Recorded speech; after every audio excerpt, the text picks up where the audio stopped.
What's good, y'all? Let me know if y'all can hear me well, chat. Let me know. What's good, y'all? What's good with y'all? It's been so long. So long.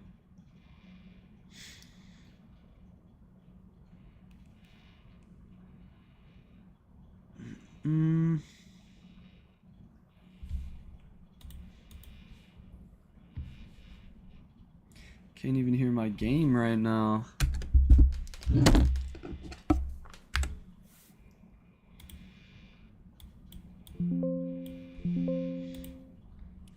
Never mind. I'm chilling right now. Boom. Yup. What's good with y'all?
Yo, thanks for the sub. I appreciate it. What's good, Blake C? Cool.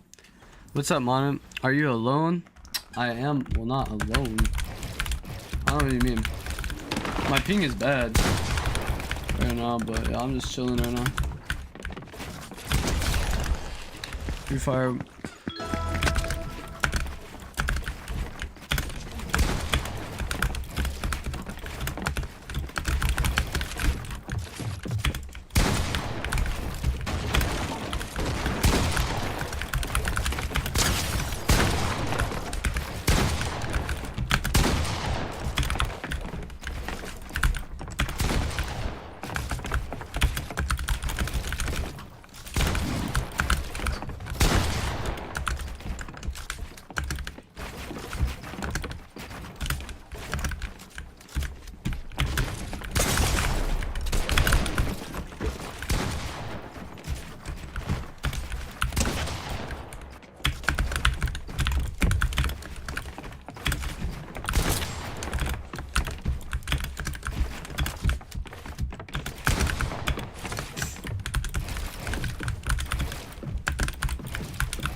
Yo, you know why Finland is the best country? Why is Finland the best country?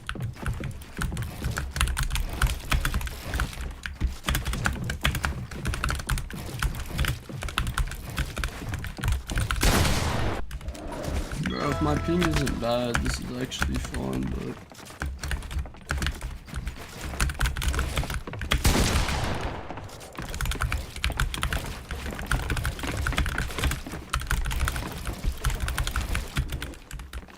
Made that boy fall.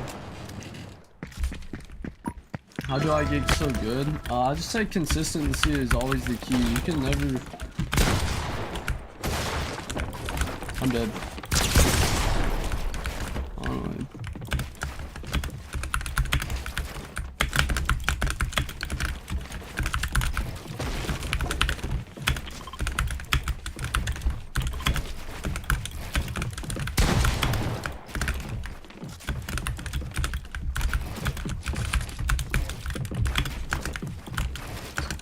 Sorry right now, I'm locking in.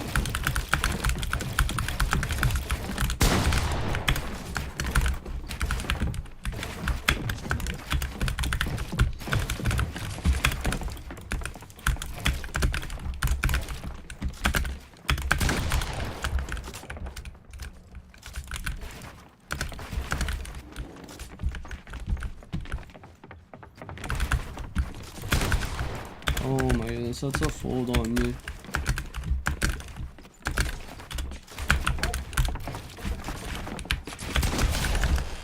Yo, thanks for the sub. Also, it's the happiest. Yeah, I've heard that Finland's the happiest country in the world. How is it over there?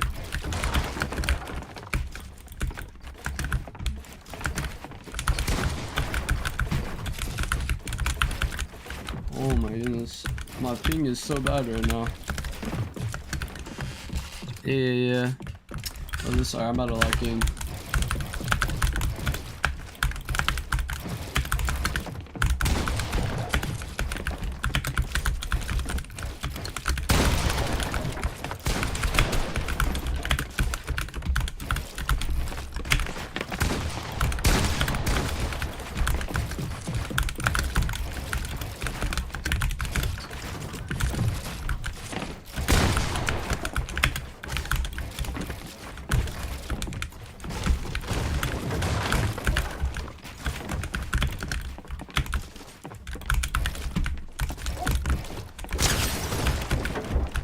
All that for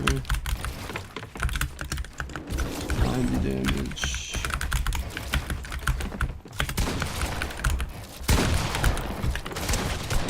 There you go. Yo, thanks for the subs. I appreciate it, chat. Let me know if my mic is good and everything. Dude, what?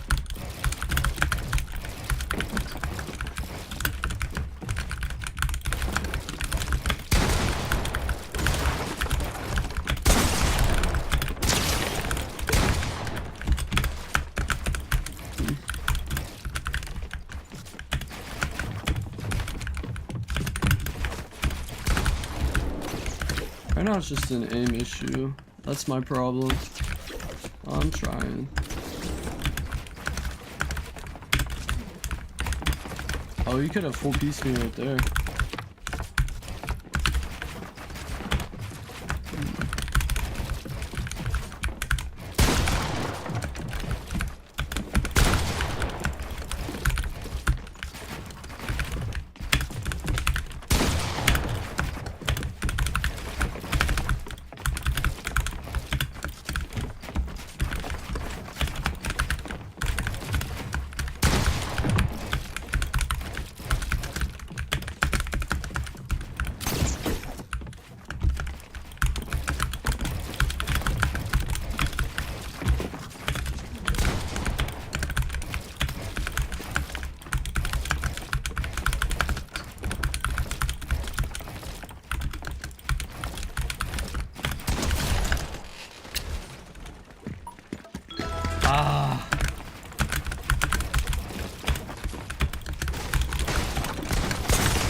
he get the grapple onto height when I had it, bro? That's one thing I don't understand. Like, he has no respect in builds, bro.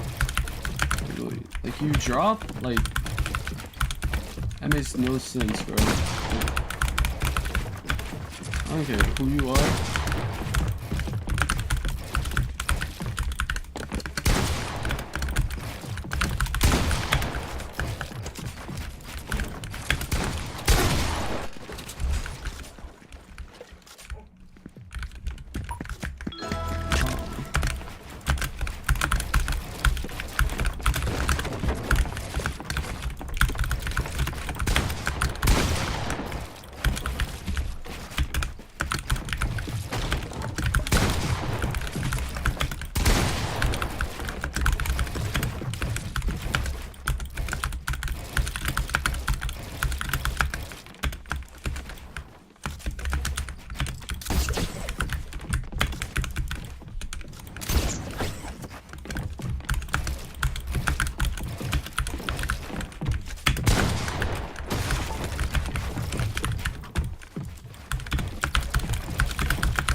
Bro, like, alright.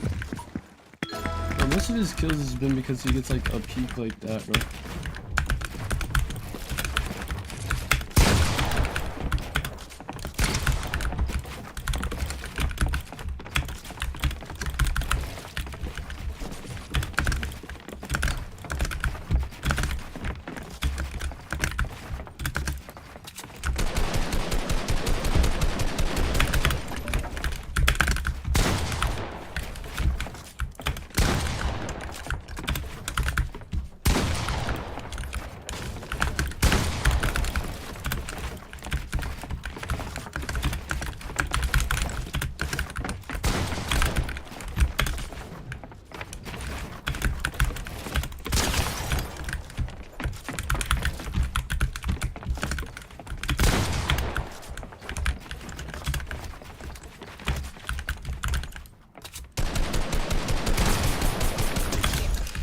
Yeah, bro. Yo, what's good, Het? Y'all, welcome to the stream. How you doing? Bro, this guy is grappling. You spray it. Bro.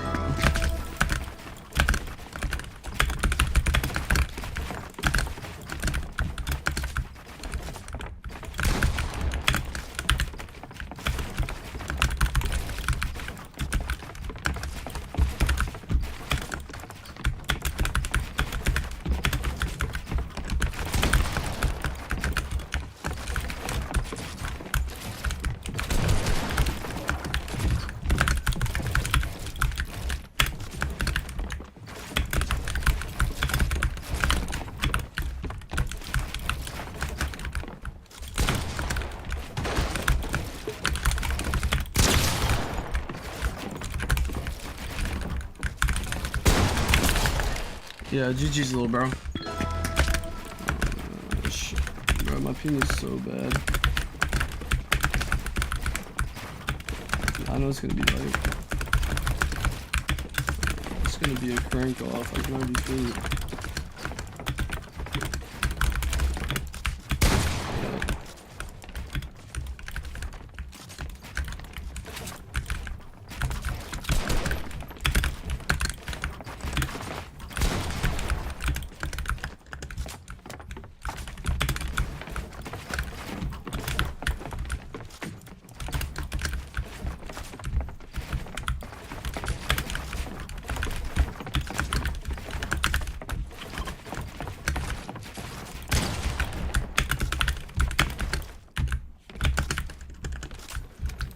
Bro's drinking a mini, bro. Bro's drinking a mini.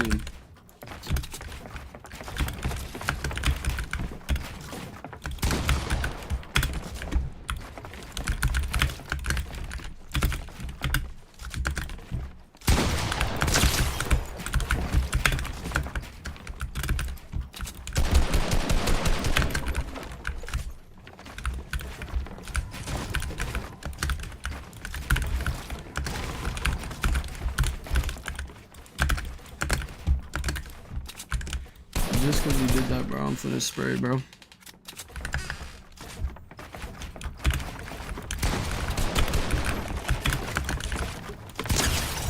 A little bot.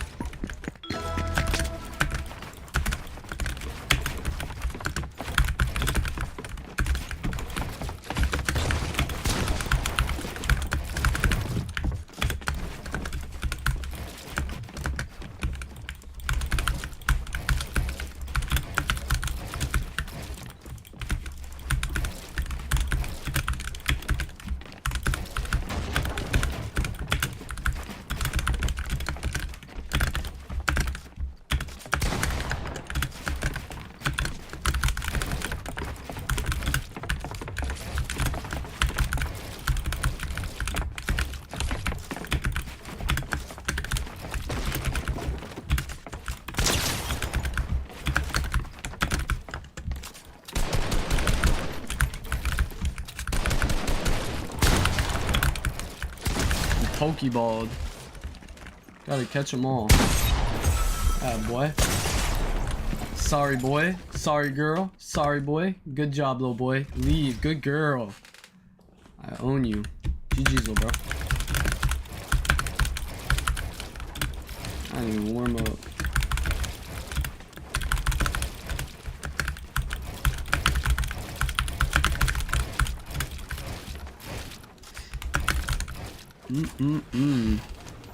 Hey, what's good? We must control.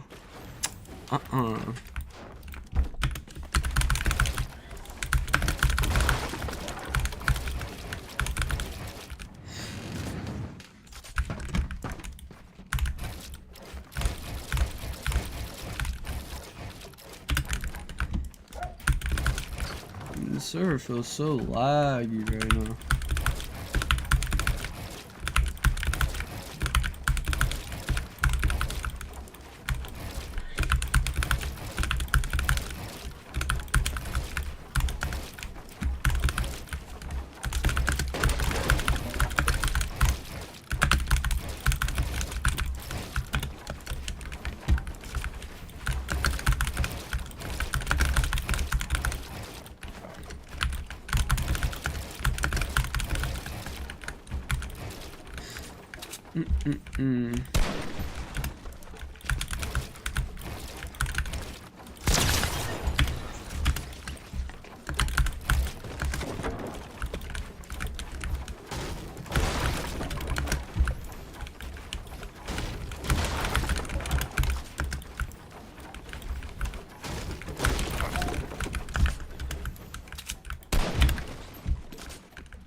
GG's.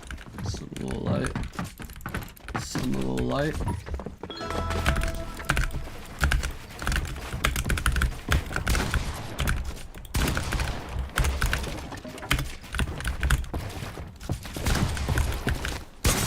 Some little light.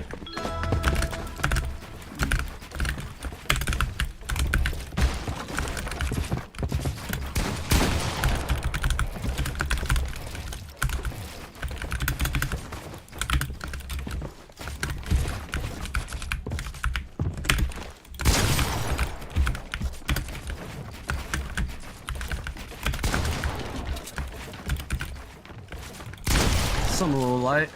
Alright. Some little light.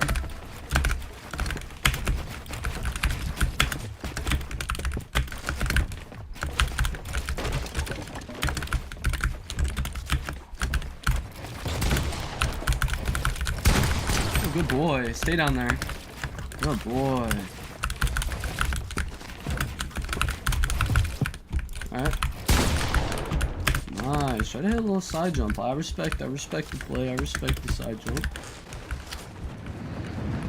Good boy. Good boy.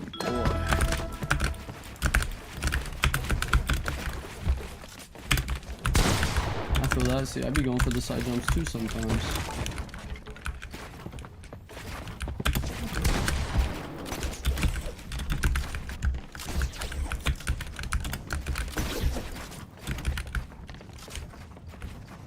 Ooh, nice, nice. I'm seeing the retake. I'm seeing it work. Ooh. I mess with it though. I mess with the retake. I see you. I see you. Ooh, I see. Okay, I see. I see. I understand it.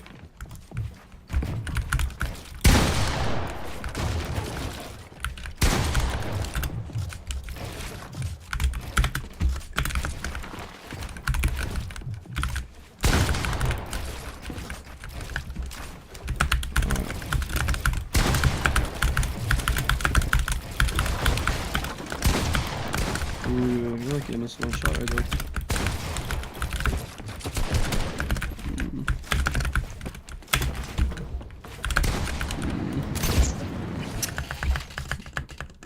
Where am I? Alright.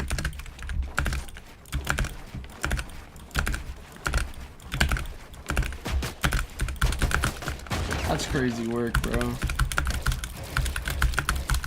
I'm playing an in-game right now. I'm getting surge tagged on me. He's one shot. I'm getting triple sprayed on low ground.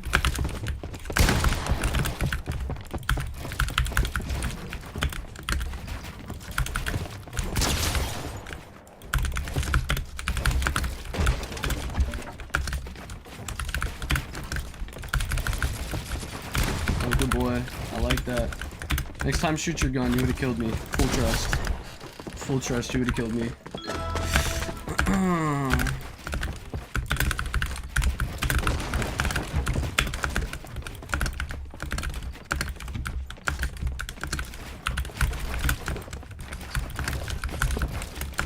200.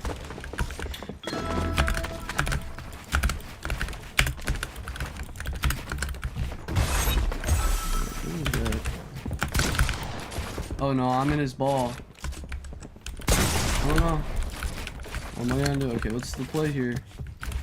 Is he gonna hit back shots or is he going for height? I don't know where he's at. Oh, he's going for back shots. Alright, I'm just gonna do this.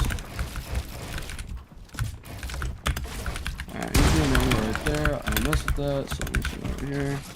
Like that.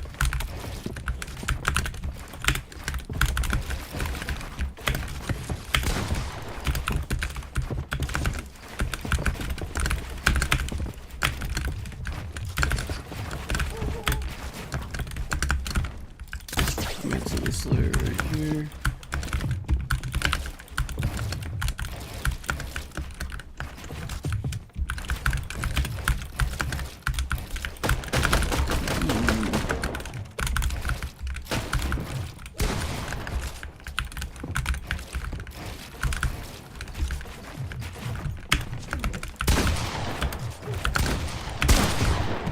Oh, he's close. Could have got me.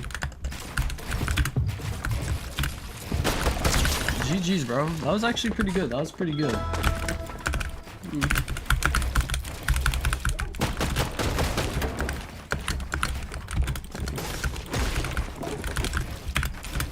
Look, he baited me. I don't know what he wants.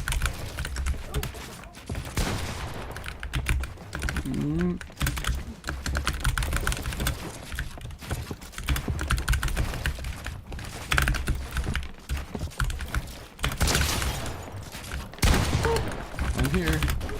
Oh, no, I'm over here. No, I'm over here. Where am I? Where am I?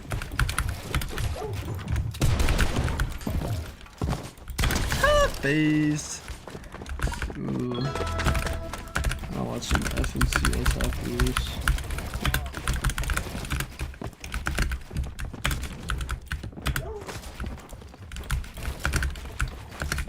Yeah.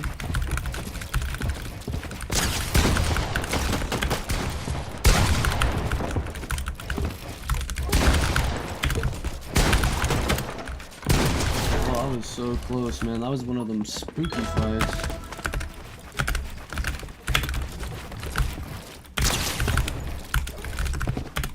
Oh my 200 gang.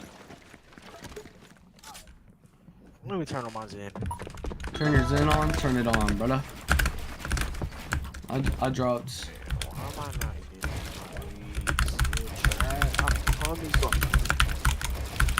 It's alright, you're actually just playing against a decent player, and so it's alright. I mean, you're good. I mean,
what'd you say again? DJ, turn it on? I put the DJ Booty Clap KC song on. I don't think you know about that. Where does it know about Booty Clap KC like that?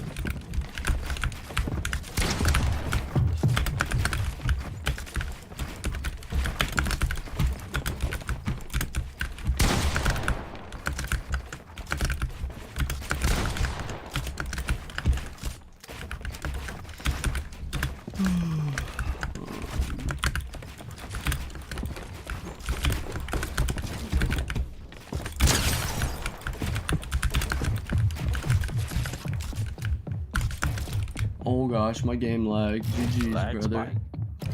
My game lagged. Yeah, my game lagged. 9-2. Alright.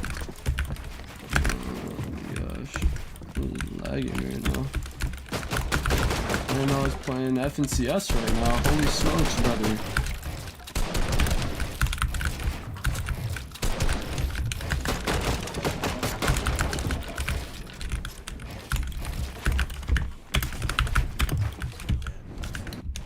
Didn't know I was playing FNCS, bro. I'm sick and tired of getting these lobbies with Peterbot. Like, my goodness, bro. You ever be getting into those lobbies? It sucks, bro. I'm just trying to play the game and have fun. Well, it's alright, but reset this is something. Like, I'm about to eat this chicken.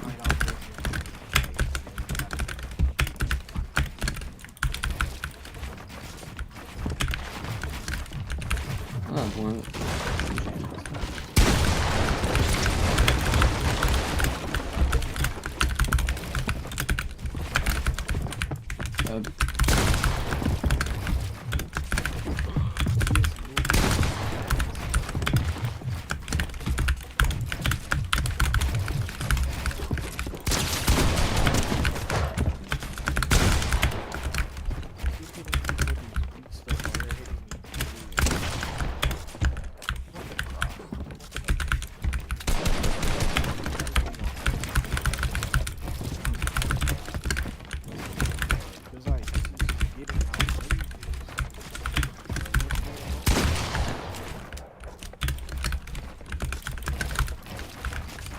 Outrageous.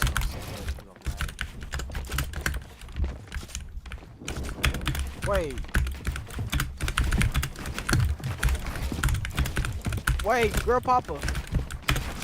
Who making food? And Ellie Choppa? What you making? Is it garlic bread?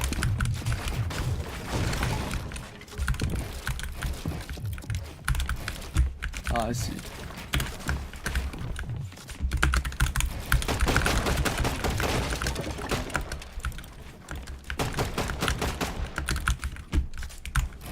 Come on.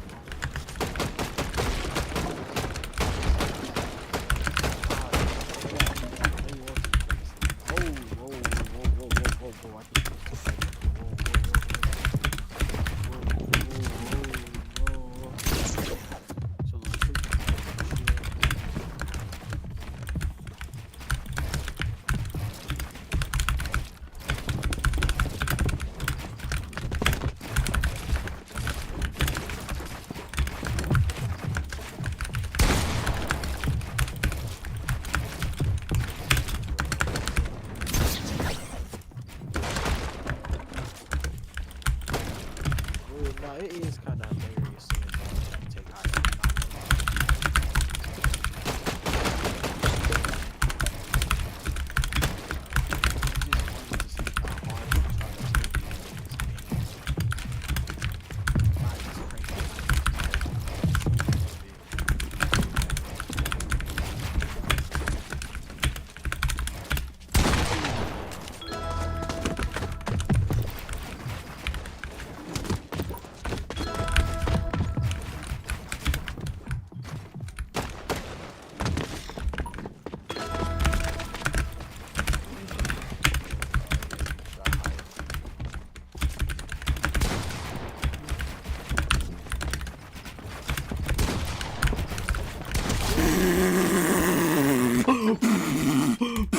GG's little bro. Holy smokes, bro. Don't play with you.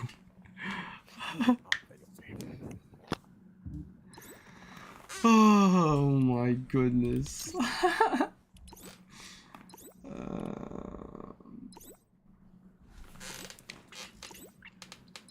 Oh, it's so boring. So boring. Oh, finally, man. He's building for about ages. It's so boring. Alright, I'm gonna play some reload. I'm top 64k in the world. I keep on going up. Oh no, I'm washed. And my aim was so bad, chat. I ain't gonna lie. I only hit like 2 185s, I think, that whole entire time. So that's not looking good on the resume. It's not looking good on the resume.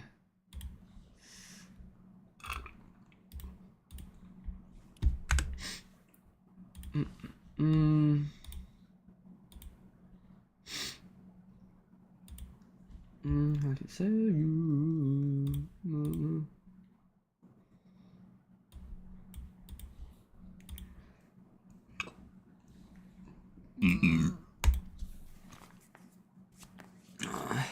That's all I need. Then I'll get off the game because holy smokes, it gets hecka boring after that.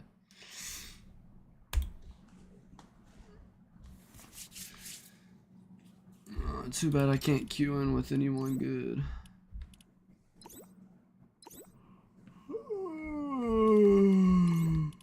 Okay.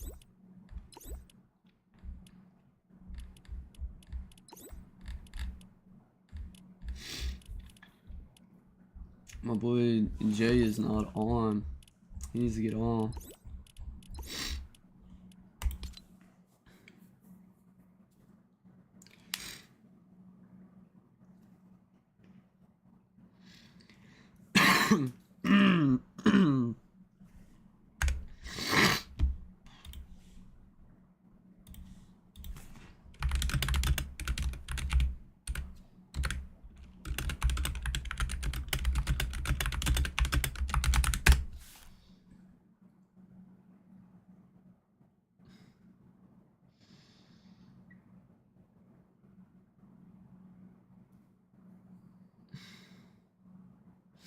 Wait a minute, so there's Streamlabs on the phone as well? Hold on.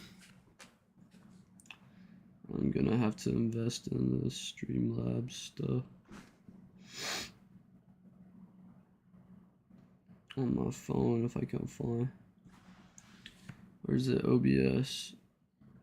OBS Studio.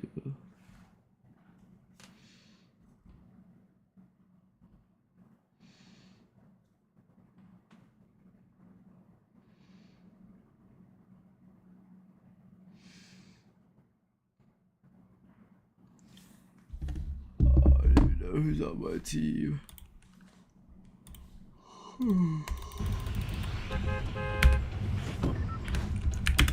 We're either gonna be cooked or not. Let's see.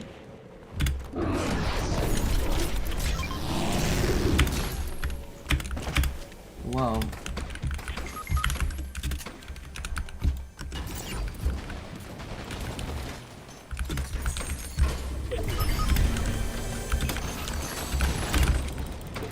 Like that quick is crazy.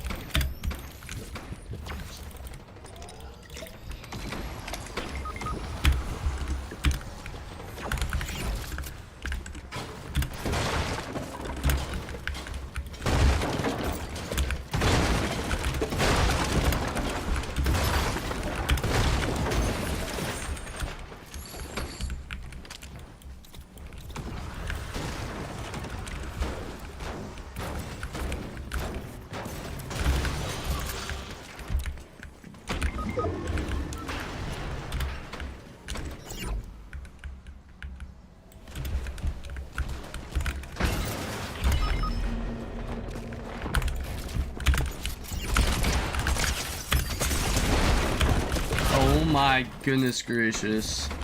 I'm so used to I just didn't know my binds. I just didn't know my binds.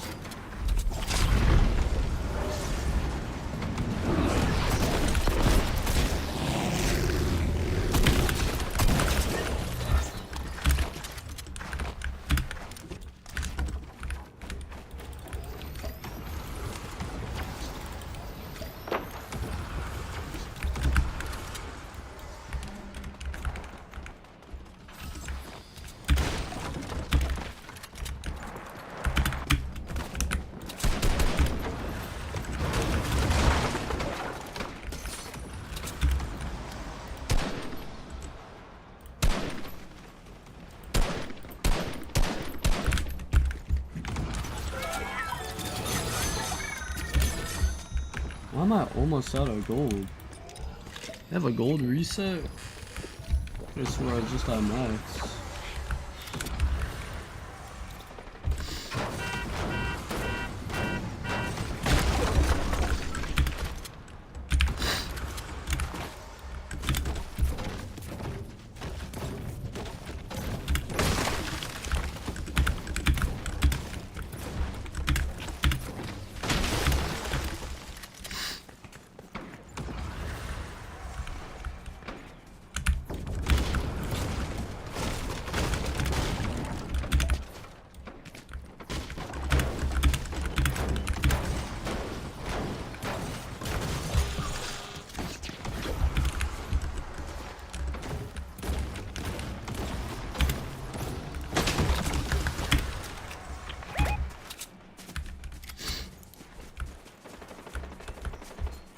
I just need the mats on that supply.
Unless he hits off the back.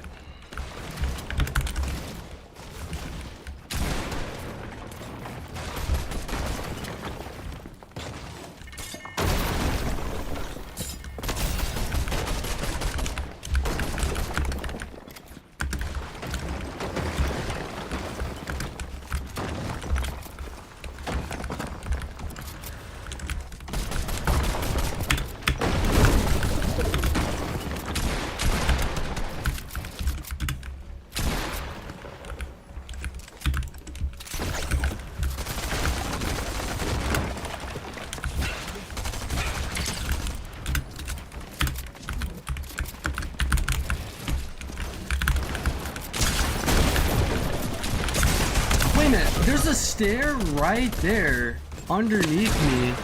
And how am I getting hit? Oh, I see. I was poking out just a little bit.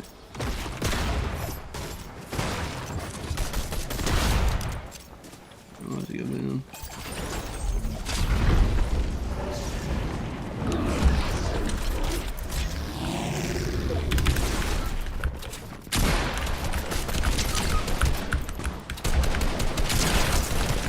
One HP in here, bro.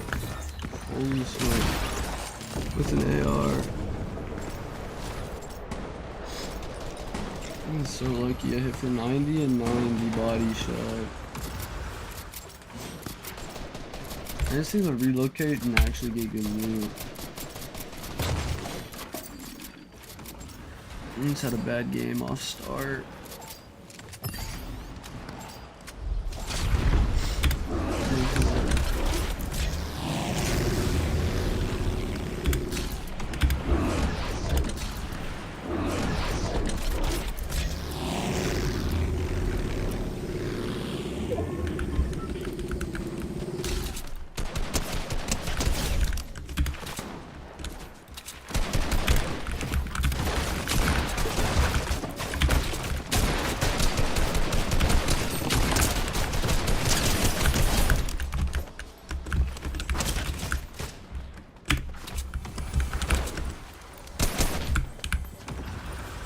No, it's just so annoying when I can't get my full kill. Is he gonna get it? Oh, let's go. I got my full. It's like, I can't get... At least I got my full.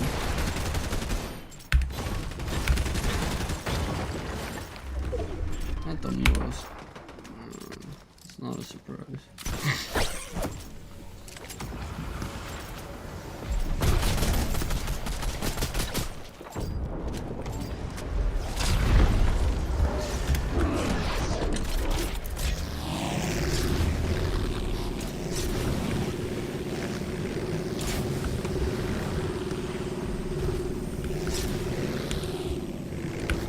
Oh shit. Oh dang it.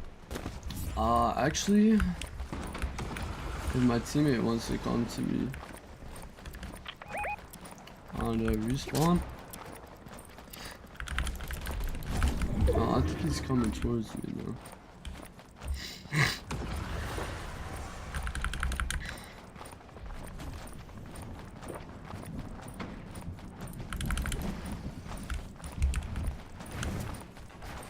I bet.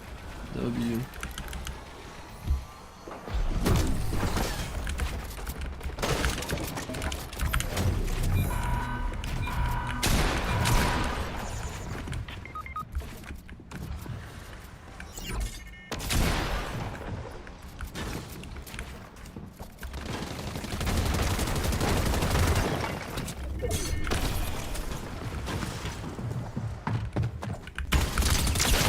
There's nothing much I can do here. Unfortunately not.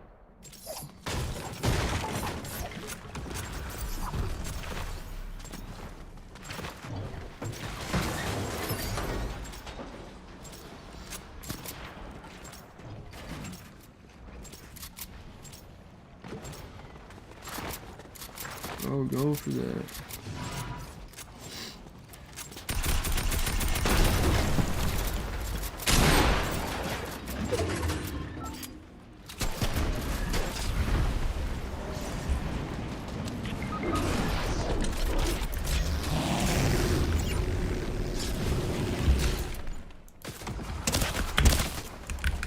this place is just impossible to land at.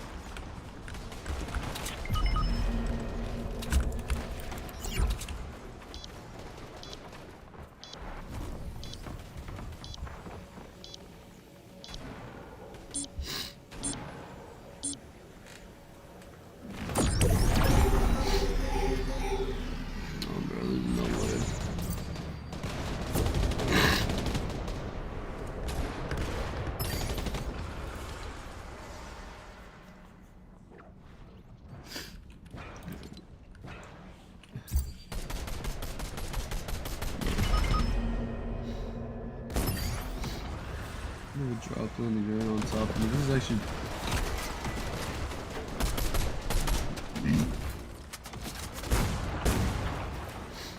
the perfect.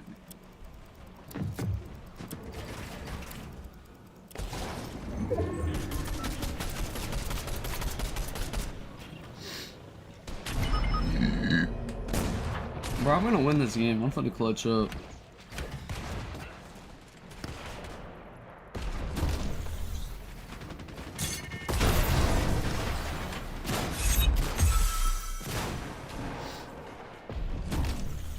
What's your next zone is?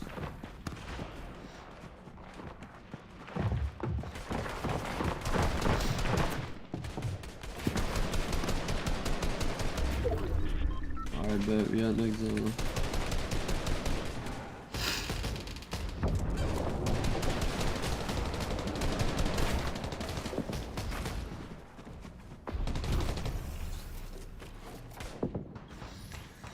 This is the power of patience. It may take a while. I'm not gonna lie. This one before is not looking too good. Got 26 HP, an AR, 30 mats.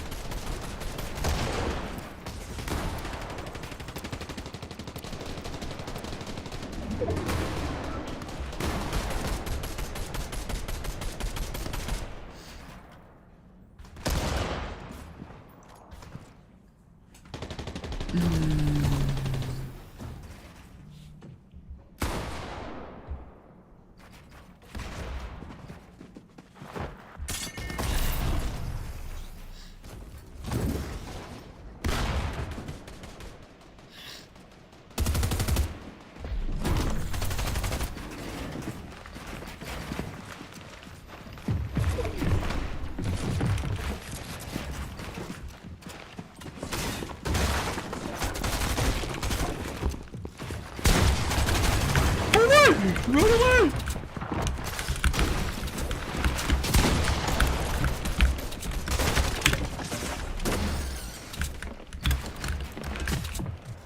Dang it, bro, I tried. Bro, actually, the game was so boring.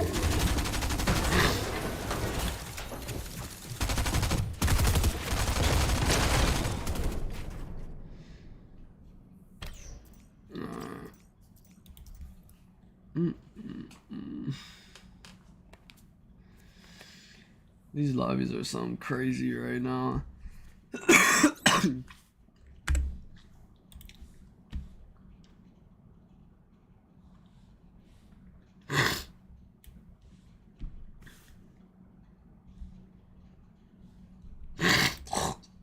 I'm still sick, bro.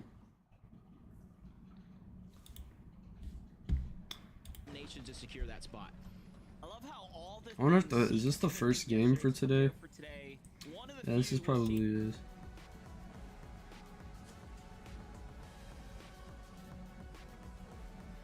You know, they're 50-some points behind. That's, you know, wow, that's a big lead. Let's actually take a look at some of the stats for Clix's trio. Just looking at games 1 through 4. The landscape is starting to take form here.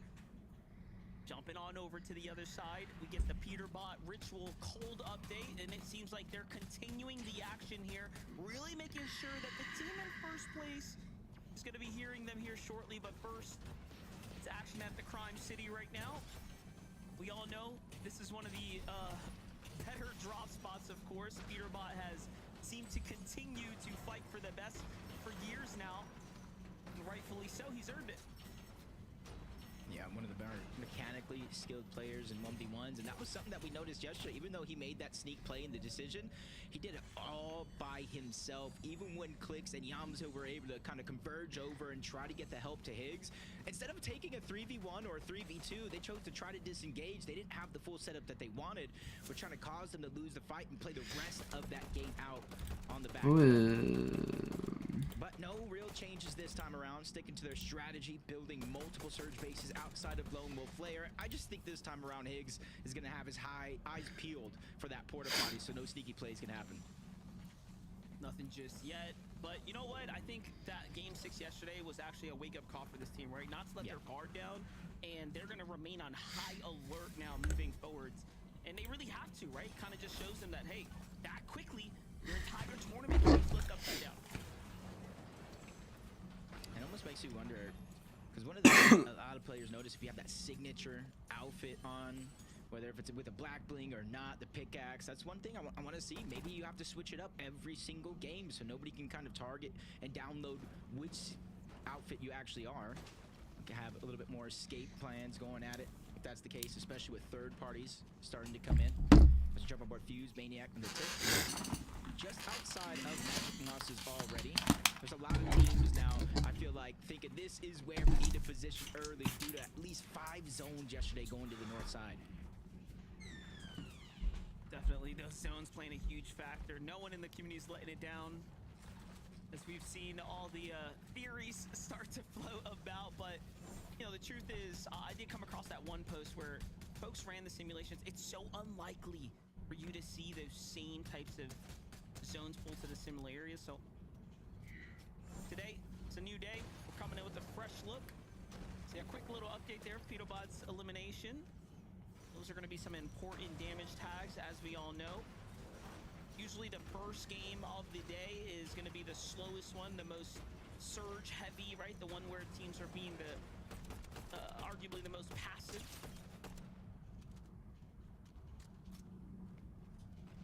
For the most part, 90 players still left alive, 31 teams, even with a couple eliminations going down in the moments, you see it going right back up to 90. Reboots are going off, and that's what I would expect. Even with Peterbot taking down a Minish there not too long ago, you expect him with the uncontested drop of Foxy Floodgates to get back into the game, and that's kind of the nature of it all. Slow and steady at the start, try to minimize the amount of mistakes, and you just gotta hope for a team like that going down, being forced to reboot, having to reaccumulate some of that surge doesn't turn to bite him at the end of the day. As we jump on board Cooper Curly, taking full control over Flooded Frogs, trying to spread out, but this time around it does look like the zone is already moving a little bit to the east outside of their POI. Yeah, not a bad start for them so far. They're sticking to the game plan here, but Curly and Cooper really one of the surprise performers coming up out of nowhere, really showcasing the preparation and the team cohesion that's come together for this trio here. Look at Ree getting active right now, but leaves a wall open and almost gets sent right back to the lobby. That reaction time now to go ahead and buy himself some time. Still trying to see now where those shots come from. Can he fish them out? Cyrus, who's kind of lurking about. Here's what it's looking like from Muzz's perspective. Yamzo and Higgs got sight lines onto him as well. Yeah, a lot of extra loot they can kind of relay outside of Shiny Shafts.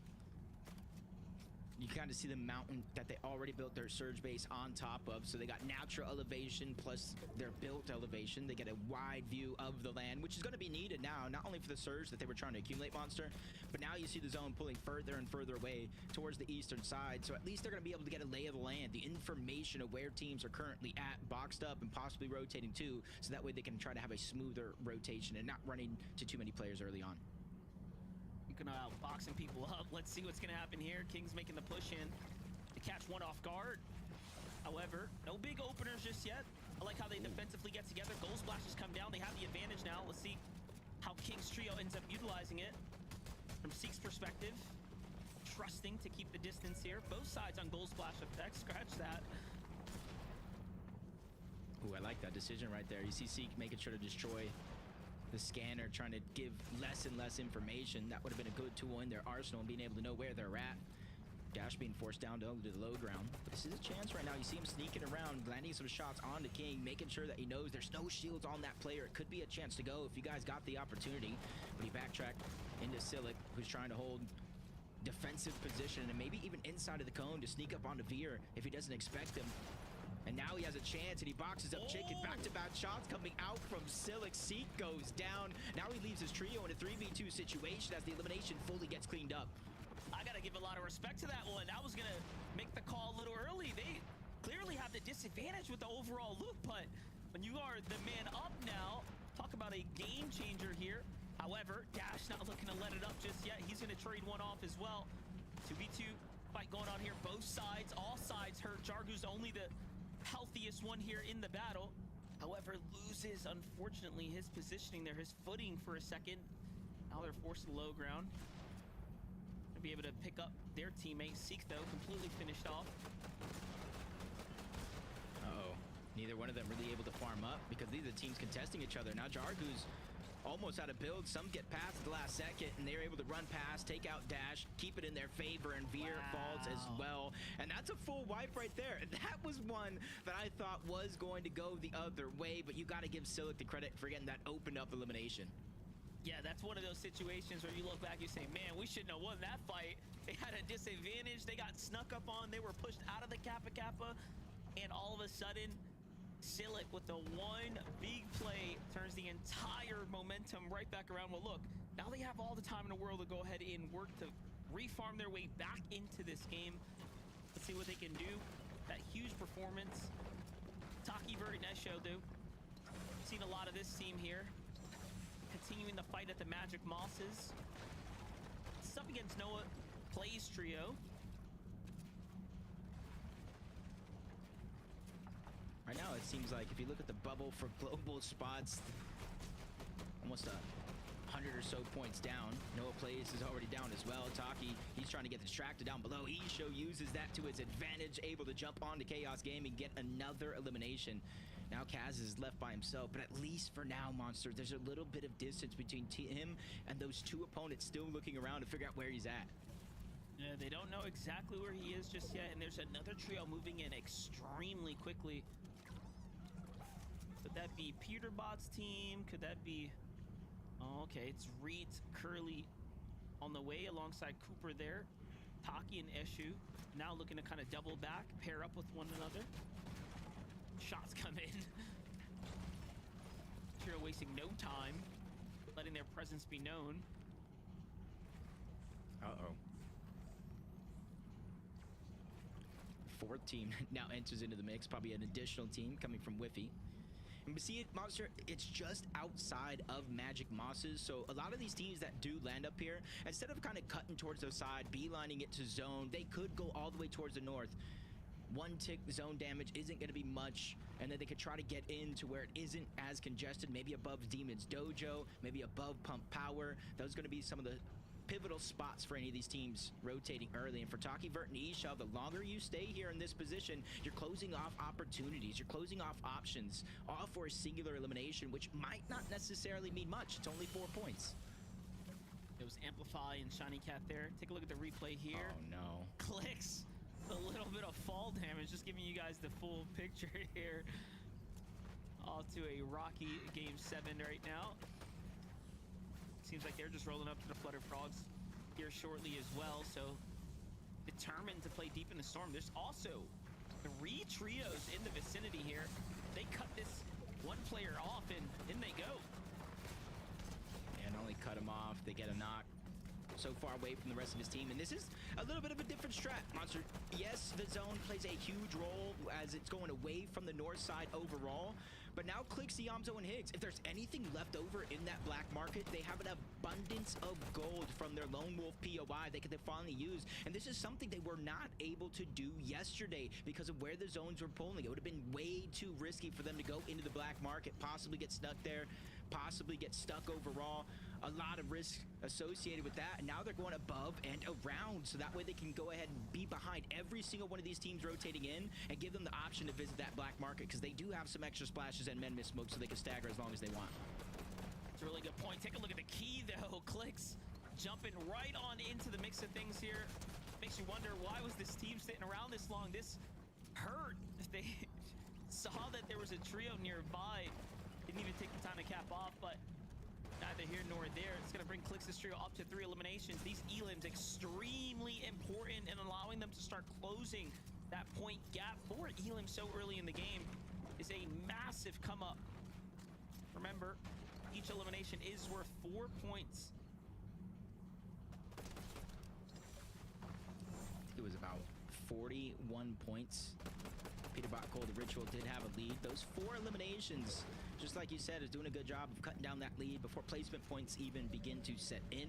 27 teams still left alive, 77 players. Zone hovered over Pump Power, and that's where you saw a lot of those Western North teams begin to rotate into.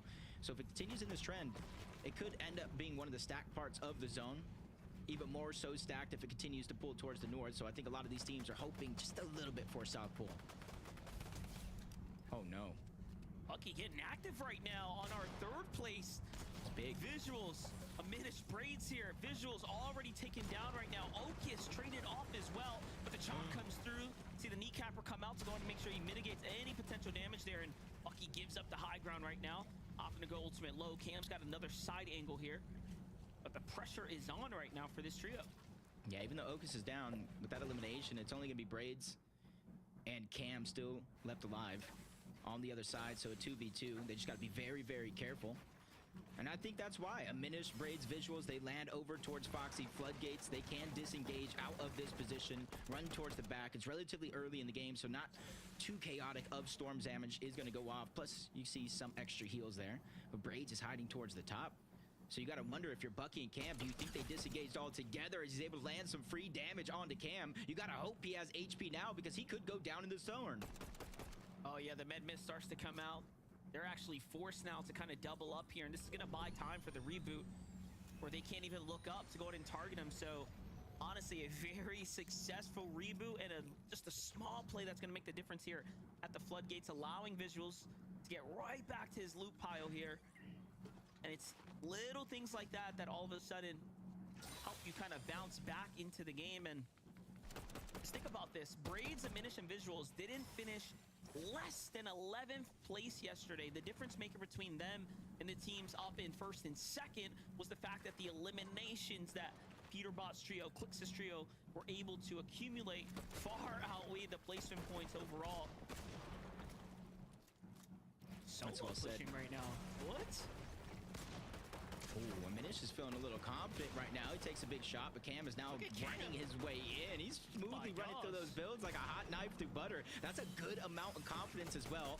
And Minish forced to use the splashes. There goes the HP. 91 damage above the threshold. You can see with a Minish getting knocked down early, taken down by Peterbot. Another elimination on the Visuals. They need the surge. Yeah, And they need it bad. Braids coming from the other angle right now, and they slam Cam here right in the mix, and then they get the down body as well. So a perfect amount of damage swinging in their favor here. Bucky just left wondering what went wrong. How did his teammate get left behind right there, caught out of position? Yeah, and this is just turning into a nightmare.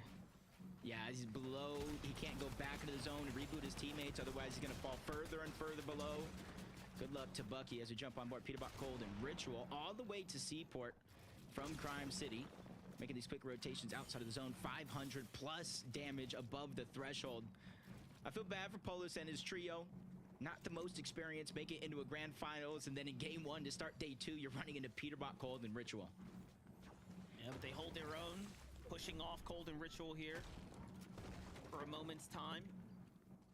And it makes you wonder if Peterbot plays any better. If we see that game 6 Peterbot come out yesterday, with how good Ritual and Cold were performing all throughout the 6 games, they could really find a breakaway moment. But so far, this completely eastern pull here for the zone is still going to end up veering slightly towards the north. But again, a little different than the games that we saw yesterday for the most part.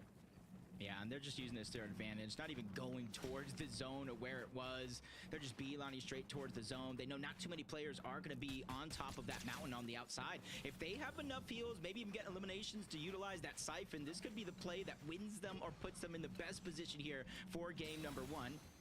Couple knocks going down. Bucky actually going down to the Storm overall. Storm Surge and him being a solo just didn't work out for him as a Minish still down, stuck between two different teams. One of them being Cold and Peterbot, who are quickly moving on over. Yeah, after that knock right there, look at how quickly they're trying to come in for the refresh here potentially. And if your visuals diminish and braids, you got to put up a front right now. You got to put up a defensive hold here. Not only for the damage, but because you got Peterbot's trio inching up on your positioning right now for this prime real estate here. Oh, look, Braids takes off. They're going towards the mountain. It's a bit of a risky play. You see there's just chunks, big chunks of HP missing. They don't have any resources to kind of make that up, and they're just pushing straight in. This might be a blessing, though. Joshi's already down. Aoxy's there. If they get the elimination onto one, even if it's not the points, they're still able to get the loot that they need. Damage for Storm Surge, 51 above, feeling a little bit more comfortable, and that's an understatement because a Minish just goes in and bulldozes that trio back to the lobby. I'm trying to figure out, like, how did they know? Like, they catch a Minish with extremely again, low HP out in the open, but he keys up the mountain and found an even weaker team. They must have been taking a small fight there just before that, before Peterbot kind of put his 2 cents into the mix here. But either way, phenomenal play to keep them in the game right there. Meanwhile, complete other side of the zone here. Click6 and the Obso got to be happy that they're rotating kind of the dead side northern area here, because they're on the opposite side of Peterbot, right? Just staying away from the juggernauts that toppled them over, right? Kind of threw off their entire mid game yesterday in game number 6.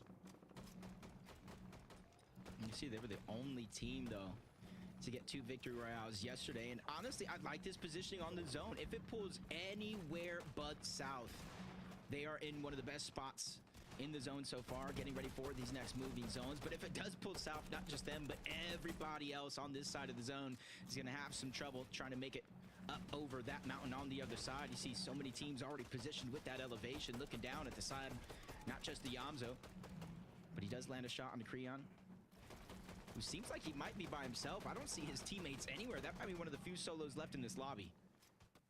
I wouldn't put it past the Yamzo's team to get this refresh right here, given how weak that team below them is. Datco, Muzz, and Rise. You talk about the double VRs yesterday, you have to put this team in the conversation. They were the squad fighting for first and second in those back-to-back games. Just incredible performance, particularly from Japco. But hold up. Back to Minish, Braids, and Visuals. That elimination, not enough, but it buys them a little bit of time. Now, they have to fight for damage here. Only 2 minis here. We knew that they didn't have much to work with before. Visuals kind of caught out of position there. Unfortunately, taking way too much damage here. And the water sprite picked up, and then the elimination on the tail end. They are really fighting for their placement right now on the standings, but no, the lobby starts to focus in. Even with the big 5 eliminations, they can't catch a break. Yeah, slow to rotate. Max pull all the way towards the western side of this mountain. Everything's stacked against them now because they don't have any material either. At least the Minish does not. No extra shields. And there's a team waiting right next to him, and you really just at their mercy. It doesn't even know about the full trio right behind him. So as soon as he begins this rotation, if he doesn't watch out, that could be his demise. But he's trying to land some shots because he knows Monster, even though Storm Surge did deactivate, he knows once it turns on yet again, they are going to be below that threshold. They are going to be a duo, and they're going to have to figure it out quick. Oh, I was just about to say, no way. Braids sets up the target fire with Acorn Shiro from up top. Nearly had a full elimination set up for him, but opts to go ahead and heal a little bit more passively instead here. Very limited material. Notice that Braids had to split his mats with Visuals here. Sorry, with the Minish, just to keep them in the game right now. And they are desperately holding on. But look, we're already at a 13 trios remaining in the lobby. Just ahead of Braids here. You have Peterbot's trio on high ground. Acorn, Boyo, and Angers trying to make a comeback. Kanata showing life in this last game as well here to kind of kick things off. Meanwhile, Click the Obzo and Higgs on a low ground rotate. 7 Elans already for the trio. Make it 8 as they catch Yusuf on the rotate here. It's a big pickup for them because they even just now found that medallion. Something that we do see Yamza, Clicks, and Higgs go for time and time again. But now they Look get at this another foreign rotate. pull with the rest of the lobby. And there's nobody down there but that one team in front of them. Everybody else stacked at the side of the mountain, even the south part of the zone overall. And Cold Ritual, Peterbot using that to their advantage with everybody trying to rotate too early, forced to box up because of damage. They're using that as an opportunity to smoothly move through the zone as Peterbot lands a good shot onto a full trio up above, and now they're the ones getting focused. And Peterbot sets that up for G-Monster to jump in and actually take down Javco. So that's going to be a difference maker for Muzz's trio, but Muzz fighting back up top, and then Peterbot's team turns around, catches a whiff of the chaos, and finishes up the job here. Look at the upgrades coming through for the loadout now, but still very little heals here on Peterbot's team. Cole taken out, Ritual taken out by a Minish's trio from down low, and Agers from up top. They sandwich down the fire here and clean them up, but it's all up to Peterbot. Peterbot claps back onto a Minish shot from behind. Back to the lobby now by Shadow's team, and a glimmer of hope breaks open in the sky here. The sun is shining through for Higgs, Clicks, and Yamzo, who now have a chance to earn more placement points and close the gap. Yeah, there's at least 30 plus points left into the top 8 if they can secure that victory royale. They have 8 eliminations as well. This is a recipe for success, especially since they're now taking the front side of the zone. There is nobody down there even next to them as it leads towards the house, but up above, Agers, Poyo, Acorn feeling just as safe, if not safer, up in the clouds. There's only one team close to them, and they're immediately going to drop down low to a different layer. So impressive. We're watching two sides of a coin here. Clixie, Yamzo, Higgs opting to play ultimate low this entire end game, and then you see the opposite teams trying to stay to the mid, stay to the high ground, trusting that the zone was going to bounce back up. However, it doesn't matter. All they've done is allow them to put the pressure on. Braids is holding on a top 5 for him. Well done, son, but look at what's happening here. Finally now, pressure starting to come in. Clix is going to be the first to fall. They box him up, try to go for the save. It's Bluga's trio on the other side of the wall. Kanata's there as well, and they are starting to cook it up. Yeah, that's because of their game plan. They got so much space in the front side of the zone. They just immediately grabbed the body, tossed it to the front, got the revive. Now they have a chance to look behind. This is something I feel like Kelly and Vivid talked about, that they did not do enough on day one, looking to the backside of the zone, trying to get those eliminations. They already reached double digits in this game and a final 4 spot, but everybody alive is going to be full trio. Some might be stronger than other, and that's why they're trying to battle from the low ground. Yamzo quick to take a big shot with the shields. He has to figure out a way to stagger back, get the HP up. The medallion proven to be useful in this situation, but only for so long. Yamzo goes down. Clicks tries to make a miracle play, but the full trio goes out. They tried to kneecap him out to the lobby, but it wasn't good enough. Not enough charge in the swing here. Meanwhile, Agers, Poyo, Acorn starting to bring the pressure from the high ground down. Just 4 eliminations, but this top 3 positioning here is what matters most. But will the veteran trio close this one out is the real question. Shadow's team starting to turn online here. Curve, Tyler staying at the front side of zone here. Poyo halfway through the maps here. There's that one wild card factor. Finally, they find him and Sphinx in the mix here now. Jacob, we're looking at a clean 3v3. Yep, and already Agers gonna drop down onto one side. Damage on the curve. Poyo's gonna clean that one up. Even with Agers going down, Poyo has his back. And the Major 1 champion starting in 7th place. They cook up a victory royale and rise to the top. It's crazy because yesterday we called it Acorn. Typically that day 2 Acorn comes out and he doesn't look back. And hey man, starting things off with a game 7 victory royale's gotta feel nice for them to put them right back in the conversation. But let's watch it back from their side here. We got the best of Agers and Poyo coming out here, really kicking things off, and the way Agers was able to kind of initiate the fight and allow Poyo to just get active from the sidelines was so perfect.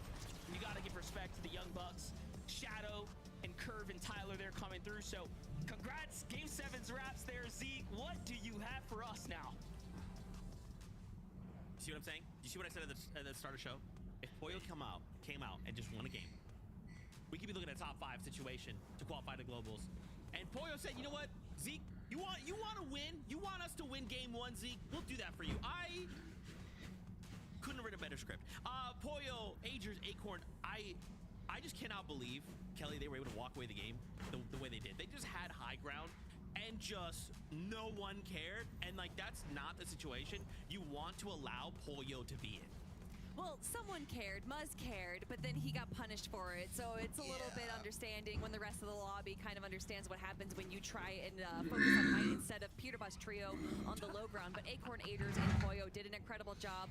And Zeke, I know you're trying to take credit for it, but Vivid around Zone 5 said, watch Acorn Aiders and Poyo win this game from height.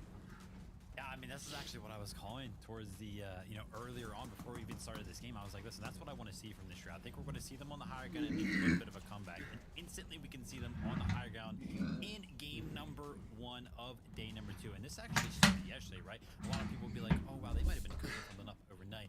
No, I think this trio actually started to cook this up in games 5, game 6 yesterday, right? They were teetering around with going for higher ground. They were trying it out. A couple games, they actually got it. And that's when I was like, you know what? I think day 2, we're going to be seeing a lot of high ground from this trio, and we're going to see a big comeback from them. First game of the day, it has started. I am liking what I'm seeing. 5 more games now.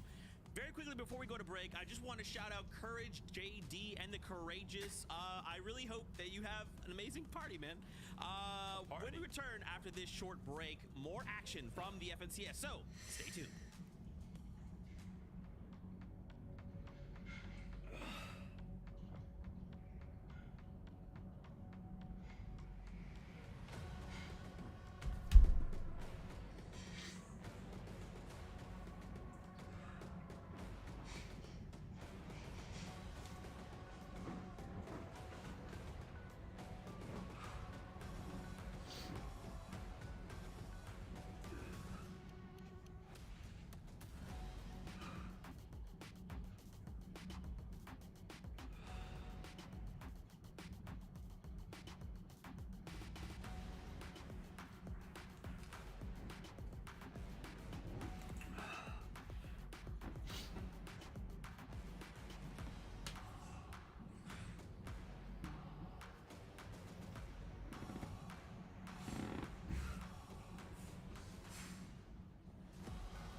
Head?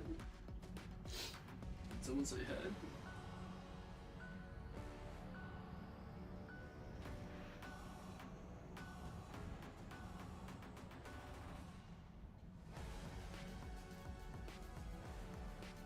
This is head.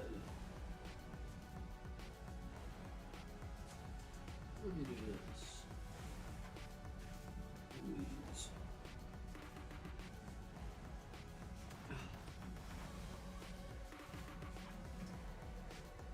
This.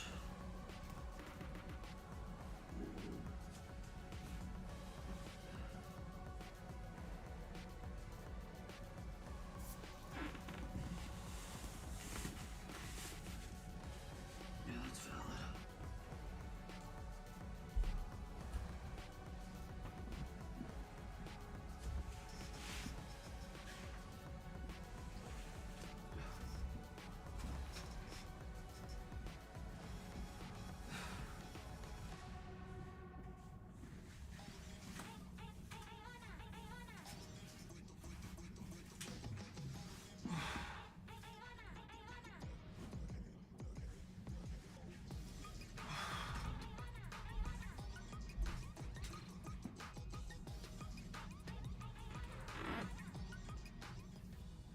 Welcome back, everyone, to the FNCS game number 1 of the day. 7 overall starts with a bang. Poyo decides we're going to go ahead and get ourselves a victory royale. The standings, as you know it, Zeke, will be shaken just like you to your very core. And I am. Let's start talking about some of the things we saw from this last game. And eventually we get to the standings where there have definitely been some developments. We kind of talked about the fact that maybe at the end of the competition we could see maybe top 5 being enough to qualify through the globals. Well, with Poyo suddenly jumping into 4th place and tying Reed Kelly, it's looking like that might be the case. We have a tie for 4th and 5th place, and then it's only a 6-point difference between Ritual Cold and Peterbot versus Clicks, Higgs, and Iamzo. And that game 7 for Clicks, Higgs, and Iamzo was a bit of a question mark, as we like to see here. We saw Clicks go down a little early, had a little bit of a misstep, but then the recovery that they made, going for that team in Storm, getting that little bit of health back, so that once they finally did rotate to the end game, they were able to control the low ground like what we know that they do. But we heard our casters call it out. Clicks, Iamzo, and Higgs not necessarily staying in the front of zone like what we've seen them do, playing just a little bit more back to go more for those eliminations. And we saw that kind of pan out. Look at the elims they're able to grab.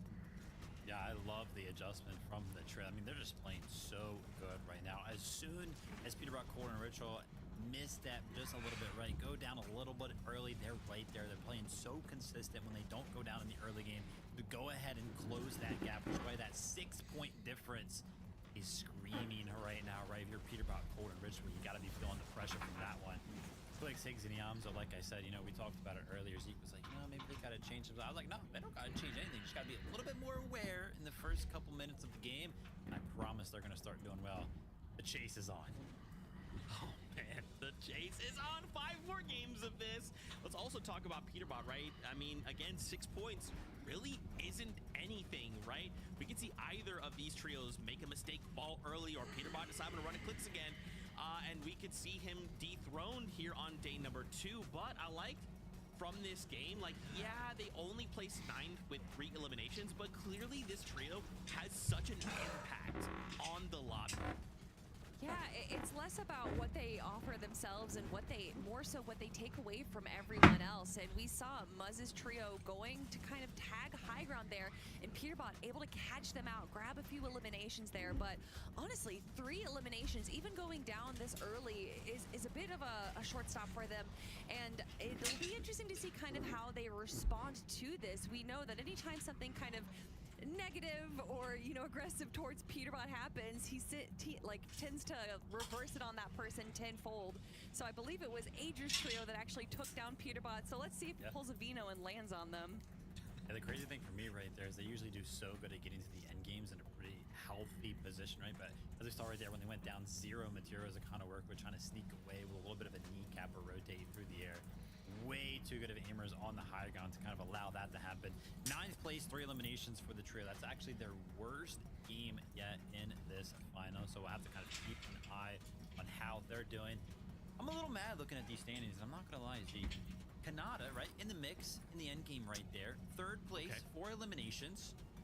Doesn't move on the leaderboard. How in the heck is that? Right after yesterday's day, right? A little bit of a rough one. Finally, we see him in the mix. Doesn't move up at all. I mean, still holding on, still close to the rest of the competition. But I was like, they're gonna jump up, and they just didn't. And it happens because Shadow, Curve, and Tyler decided to place, where they did this game, right? 2nd place. And I think it's interesting because, like, to some degree, you kind of want them to move up the standings, right? What you definitely don't want is them moving down. So I appreciate that Kanata at least kept them where they were. But of course, again, coming back to this trio, the fact that they won, we're starting to shake things up, Kelly. It's starting to get a little too close for comfort. I'm excited, but I'm also nervous. Well, speaking of shaking things up, we've seen Shadow's trio shake things up. And again, another one of those dark horse trios that we've watched all the way back from Major 1. But for me, really what stood out about this trio was that incredible 20 elimination game we got from one of the more recent performance evaluations. A majority of that coming from Shadow. So to see this kind of early aggression from this team, it may have taken a day for them to really lock in, but now I'm excited to see if we can get more of that ultra aggression that we saw from Shadow before. Lock in, indeed. That was their best game. 2nd place, 9 eliminations. Cool to see that. Maybe they're going to throw their name in the mix right now. But 100 points separating 4th and 9th place. Anything can happen, Zeke. I'm a little nervous. That's fine. We have 5 more games. Just think, if this was game 11, I would definitely be about to pass out. But we have 5 games. It's fine. Everyone calm down. I'll be nervous for us. Let's jump back into the action, though, with Monster Defense Jacob PR. Take us back in the game. No way, Zeke. There is no time to calm down. Game number 7 was absolutely fantastic, and I expect 5 more games. Monster's been back and forth at the top of that leaderboard. You know what? When the Major 1 final champions are in the mix as well, getting points, this is great for the rest of the lobby. Let's not forget, the better they do, the more they accumulate, the more likely other teams have a chance for those global spots. What you don't want is for other teams to be earning those points, because then they are surely getting closer and closer to stealing away one of those prestigious positions. But yes, Vivid said it best. The standings are way too close right now. For someone to have a top-performing game and then not move, it's insane. So let's jump in for game number 8 now. The Major 2 Finals Game 8 is about to commence, and Jacob, I gotta say, it is starting to cook up to be an iconic Major Finals right now. And once again, we get to watch the dynamic play out. That last game, we got to give a hats off to the servers. We got a completely different end game, right? This is what we're hoping to see, some new dynamic coming into play. And it looks like, you know, for our Lone Wolf Layer team, Clicks and company, them being able to deploy those other strategies that didn't get to really test out yesterday seem to work in their favor. Yeah, that rotating towards the north side, they were able to pick up more and more surge on the teams trying to rotate deep into the zone. But again, more switch-ups going down. Game 2, it does look like G-Money, Osid, and Bryce are going to be uncontested inside of the mountain. But you see in the mini-map, there's a full trio at the top of the mountain, so they're going to be splitting as much of this loot as possible. And this is something that we saw go down throughout the course of the day yesterday, and they're just trying to make sure that they don't risk their entire game on that off-spawn fight. Yeah, off-spawn, always the tricky one, especially when you're going 50-50. We saw a little bit of that yesterday from those teams as well, kind of opting to split it up. One thing was for certain, though, when G-Monster's team got away successfully in the early game without any contestation, they seem to have had really good games come out of it. So a lot of promising hope for a trio like that, but King Silic and Jargu have not let up just yet. They're looking to continue the pace here for the previous game, and King and Silic continue to do just that, but the whip shot, oh, for a second there, the little hiccup, I thought he missed the important tag, but nope, he ended up finishing off the full trio. Yeah, this is about this team. Silic making the plays in game number 1 to kind of lead them to the rest of the game off spawn, and then now it's King's turn. I talked about the aggression. We both did. We saw it through group stages. It's finally great to see it here in back-to-back games for them. Over towards the bridge, though, a fight that we were watching yesterday, another 50-50 for that floor loot. I think both teams kind of switching it up just a little bit. Once again, where you're at on the leaderboard means so much. Not just the first place FNCS championship, not just the global spots, but there's still a great amount of money to be won. Yeah, and your history, right? Especially for these teams that are now starting to consistently make their way to finals. This is their legacy beginning to get developed here in real time. You know, and you got to give credits to Eulogy, Phenom, and Yusuf. I know last game was a little bit of a rough one for them, just given the circumstances, but they turned things into an 11th place game for them, really popping off. And not only that, that jumps them up to 16th place overall on the standings. So a top 10 could be in the conversation here, but they got to make it past the drop first. And Donnie, Craze, and Joji seem to have kind of taken control of the Shining Span this time around. Yeah, they even got that elimination on Eulogy before he was able to get over that mountain. So they just got to figure out how to get that reboot card. As we turn on over to Crime City, business as usual for our first place team. Just unfortunate going down in 9th place, which left a good amount of placement points still on the board, and obviously elimination. So Clixiamzo Higgs able to close the gap to 6. But landing over towards the server room, getting the train, Peterbot immediately building up and looking over towards Foxy Floodgates. That's where you have Visual Braids and a Minish. Just a little bit of early game surge, and Peterbot just takes most of that damage, forced to kind of take a break here, breathe, reassess the situation. Up on a full chug jug here, I don't blame him. Some prestigious heals getting utilized here. Visuals, you can see, looking to potentially play a cheeky little side angle right there. Higgs, Clicks, and Yamza, though. Volt secured. Now time to head out, start looking for that damage. Higgs, no upgraded rifle. We'll see if he can kind of fish for something new here shortly. Clicks, Higgs, and Yamza have pulled off 7 pickups, most of any team so far in the game. Those revives being absolutely clutch. Most of which obviously was accumulated yesterday, we saw in those final games, but still, even now, Clicks got saved in the last round as well, so crucial for their strategy is keeping the entire team up. Yeah, it's just in part the way they kind of play the low ground, getting the front side of the zone. At times even taking storm damage just to get deep into the zone with their builds before they backtrack. They found a lot of success in that game. If they can keep this momentum going, we can have this race all day long, but a new horse has entered the mix. Acorn, Pollo, Agers. They won that last game. They climbed up the leaderboard. They got a tying spot on the leaderboard, and they're winning the tiebreaker due to that victory royale in that last game over Reed Cooper and Curly. And they're sticking to the strategies. They got access to Mass Meadows uncontested, the vault with an abundance of loot, and they immediately go on over towards that black market where Acorn's the one that kind of relays a lot of those extra heals on over.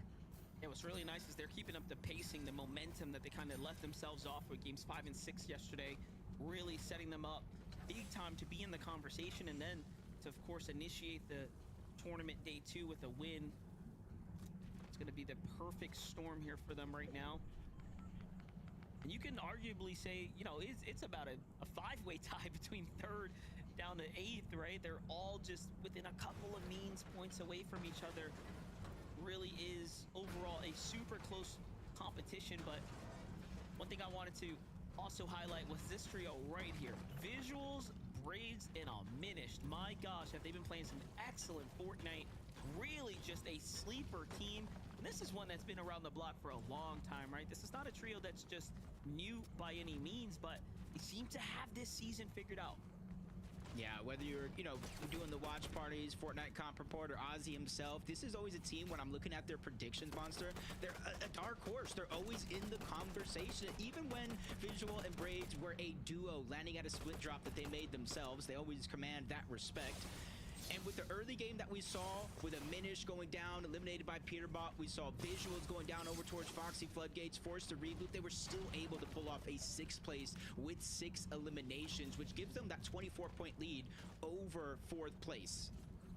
And last game, I mean, just play from Unminished. Incredible stuff to make that push and keep this tournament run alive, keep them in the game to even have a little piece of an end game there.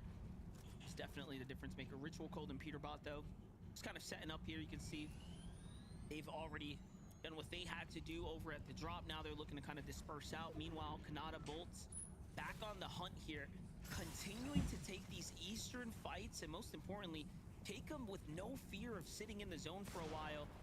I mean, look at the head count here. They found Yusuf and it blocks him up. Oh no, gotta be doing better than that. Yusuf somehow didn't even have his walls under control before this all kicked off, and then Bolt's getting right to it. Wonderful tags there. That's some big damage for them right now. Yeah, even though they were able to get Eulogy back, they're not really able to do anything with it. And I like the way Bolts played it, even though they didn't need it, because as you said, they boxed him up. You saw how he went across the entire left side, let Sphinx and cut out a push directly towards his opponent. He was prepared just in case he was trying to disengage, run out. He would have ran into Bolts, but they were just too quick. Bolts didn't really get to do anything. Maybe the next fight, buddy, as he's looking towards the backside of zone, sees a full trio back there. And right now, it's essentially up to them how long they want to stay here at this spot on the map, how long they want to try to hold that team out, and how much surge they think is okay for them to rotate out. Back on over to the Seaport City. Zone still kind of hovering around this general area, so a lot of time bought here. But you notice the markers are out. They're going to be looking to focus on the Eastern teams. Teams like Kanata potentially that are out there. He blocks it off. No. No free damage for you over there, but they're still able to sneak some through. Thresh just looking at that armored vehicle, trying to rotate in towards zones. Definitely hard to land shots, but if that 3rd player, your trio, is in the back and he falls out, you leave him behind, it's almost open season, so you got to be careful for that one as you're rotating through. As Muzz, Rise, Yapko, you can see they're already beginning that rotation out of shiny shafts, slowly but surely, since the zone is rather close. And you can kind of see where the zone is at this time around, just inside of Lone Wolf Slaver, maybe a little bit of brutal boxcars on the side. Nice calm here right now for the team. Rise positioned up at the surge base right now, but zone's already starting to pop here. Looks like another Eastern draw so far.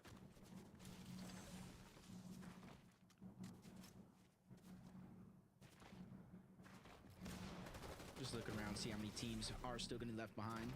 They have the time and the luxury to do it, but on the other side, they might not. Broken, Liam 20. No extra shields for Broken. He does have a med kit, so you can see the possibility of how long this fight has actually been going on, but there is going to be one knock on the other side. 20 goes down, so still a 2v2 breaking out, but at least Broken was able to grab a lot of that extra loot. The siphon mats could be the difference maker as the cleanup finally goes through onto JoJo. 2v2 breaking out, but a full third trio, a third party is now moving in to interrupt this fight. So I was gonna say, Aviv, Skittles, Chimp, sitting comfortably on the outskirts, watching it all go down, chipping away at damage here. They have the prime positioning, and notice what they're trying to do. Let this middle team kind of wrap things up or break it out, initiate it, so they can clean up the extra elims that start to scatter away. And one thing's for certain, they're picking up a lot of damage with the Oxy on the run now. In comes Skips and crew. Skittles Chimp already putting more shots down. Broken forced the Jug here alongside Liam. Very little time left, but Skittles is on the wall. Vive's on the other side here. It's just a matter of time before they likely pick up these elims right now. And I mean, if you're Liam and team, you're thinking about, you know, what went wrong this game, right? They had a couple great moments where they were kind of breaking out of the early game, but things just not really trending in their direction right now. Yeah, they thought it, since the zone had pulled so far away, maybe they had an isolated fight, but Skittles, Chimp, and Vive, kind of part of their strategy, staggering themselves this far back in the zone. They get a lot of the extra loot. They do a little bit what some of these other teams do, whether they're fighting off spawn or just trying to take shots on any teams rotating late, trying to get out of the zone. This time around, it does work out for them. And one of the big reasons why they feel so comfortable staying so deep into zone on this side of the map is because there's geysers, launch pads, then obviously if they have the kneecappers, there's a lot of different mobility tools they can use to close the distance quick. The highlight how things end up working there, and I was just looking at the standings. That's gonna put them up in 13th place right now. A couple eliminations away from 12th right now for Aviv, Skittles, and Chimp. We're keeping tabs on them, seeing if they can fight their way into a top 10 after this game's over. Cooper, Ree, and Curly continuing the action here at the Flooded Frogs. So far, so good for them as far as the overall damage. Zone's gonna land relatively close here. In that last game for them, with a little bit of a different zone pull, not at Magic Mosses like yesterday, that was their worst game of the tournament so far. They were still able to get a 10th place with 3 eliminations, but we're kind of seeing them really be put to work here early on here in day 2. In the feed, I did see Sillet get it down onto Poyo. Agers does look like he's still alive, though. They have a chance to heal up. They have med mist smokes, water sprites, a bunch of different utility, and they have the luxury to go back in the zone over towards Mass Meadows to get the reboot back onto Poyo. So it should be not too much hard work for them to be alive as a trio once more. The biggest thing that I'm really watching out for is with Poyo going down, getting rebooted, how much surge did they actually lose off of that? Yeah, it's the setback that really makes the difference. Take a look at it. It's against Xanda, Evan, and Sandalit. Oh, they get deleted from behind. And it's the small things, right? The small regrets that end up sending you right back. I feel like it's happening more and more where you think you have an isolated fight that deep in the zone, and then out of nowhere, a third team comes out of nowhere. Vigil's braids and diminished. They were able to quickly move north from Foxy Floodgates. They're trying to get the Brutal Boxcars Mountain. And if the trend continues and we have some of the same zones game after game hovering over each other, we're going to see a lot of proactivity come out of some of these teams. This being one of them. But now, depending on where there's... Oh, go ahead. I was just going to say, this is where they positioned up last game, right? They seem to be comfortable coming here, taking the fights on this mountain. But this time around, they wanted to get here early so they didn't have to really box out, you know, a team while getting third-partied. So they get the full wipe, and then look at that. They're fully based up now. Read my mind right there. And this is, I feel like, one of the first times we're seeing Clix, Yamzo, and Higgs actually fight for this black market.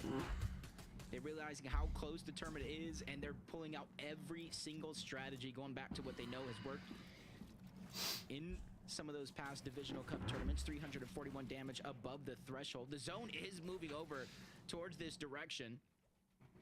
So they're maybe learning, adapting here as the games go on.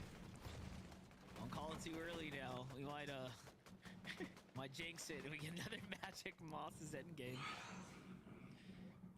Little update from Agers though. What's going on here? So Boyo picked up. Little damage given that he's playing the zone right now. Agers is making super sure there's no one kind of lurking about right here. Not trusting a bush, not trusting the builds. This tower is obviously still in the zone right now. Uh-oh. It's like a stroll in the park on one side, but on this one, Yamza just takes a big shot, maybe even kneecapper on top. Clicks as well, dropped down to 105 HP and shield, forced to backtrack. At least he reunites with Higgs, where he knows he has a little bit of extra help, so that way he can finally pop those heals. It's Yamza the one that has a little bit of worry. I say that lightly, though, because he already has elimination onto Tony. That's going to help with the siphon, the extra materials as they continue to push forward. Actually caught the second elimination there as well. So look at this. Last game they kicked it off with 4 elims in the early game. This time they're finding some mid-game critical fights here. And then they get to secure the market and everything in between right now. This is actually perfect. And now you look in the outskirts. There are other options as well, right? You have to think about how those teams are likely thinking that they need to get into a surge fight as well. But if you're Higgs, Yamzo, and Clicks, they got a brief glimpse of how well set up they are right now. It's just unfortunate. Creon's by himself, and they have some extra HP down below, so they can literally outstay their welcome over there. Rise, Yapko, Muzz, still slow to rotate. Pulls further and further towards Brutal Boxcars. Again, that mountain range that some have invested into early on might have been the fruitful play that works out. But with 845 damage above the threshold, they really don't have to worry about anything other than making it to zone. And it sounds easier than it actually is, because you saw what Trio is waiting at the other side. Somehow, some way, miracles are true. They weren't spotted out. They could see Ritual and Cold moving their heels out of the base. And look at how quickly they end up boxing down. But hold up, Agers, Acorn, and Boyo not letting up the pressure here. They ended up tailing that team that just got the pickup right off the outskirts on the bridge. And it's G-Monster and Osid who fall now to the hands of Agers, Acorn, and Boyo. So big set of eliminations here. We talked about them being out of damage. They're only 181 above after picking up 2 eliminations, so it shows you they could have been 500 or 600 behind just moments ago. Oh. You know where it's going, right, Monster? You know where we're headed, right? Maybe they could take the train, because we're going to Brutal Boxcars is what it looks like. That mountain range that some invested into might be worth it, as Jojo Fishy trying to pass Peterbot. He gets taken down from one player to the next. Aoxy feels that same pain, and they felt it twice in the same game, because remember, they were trying to disengage as a solo. At least he got the reboot attempt on to some of his teammates, but these are the things you really just have to watch out for. That's only their second elimination so far, and they're almost 600 above the damage threshold. You guys see why Muzz and team were like, oh, wait a second. We're not going to get by this base. That's exactly what happens. They were looking to dive onto the next team they saw for sure. Sphinx, Bolts, and Kanata, though, 113 damage below the threshold. This is obviously one of the worst positions you could be in here. And they have a decision to make. They're going to go 5 splash down and then into the box here. So Aviv, Skittles, and Chimp are an option. And then you have Cooper's team down low. Ooh, Rhea, Cooper, Curly have to be counting their lucky stars, because Bolt, Sphinx, and Kanata are on the way, and they're hungry for an elimination here. They need damage. Nothing just yet. This is not good. Sphinx goes down, eliminated. Active Storm Surge means you're not going to get knocked. And they're just falling further and further below, from a little bit over 100 to now 321 damage below the threshold. That's close to 2 full eliminations on the players. And it's something that you got to be careful for, because they don't have any extra heals, no shields, no HP. Luckily for them, they're able to look to the backside of the zone and trying to land some shots, but it bites them in the end. Aviv, Skittles, Chimp, they might have forgot about him, but they didn't forget about you. They turn on to Kanata, get that elimination, and force Bolts into a mad scramble. Tough spot to be in here now. And although he has to play defensive, you kind of can't, right? Like, you don't have the luxury, you don't have the time. There it is, things are active, sees a base, goes into it, Amplify cleans him up. That's gonna be the end.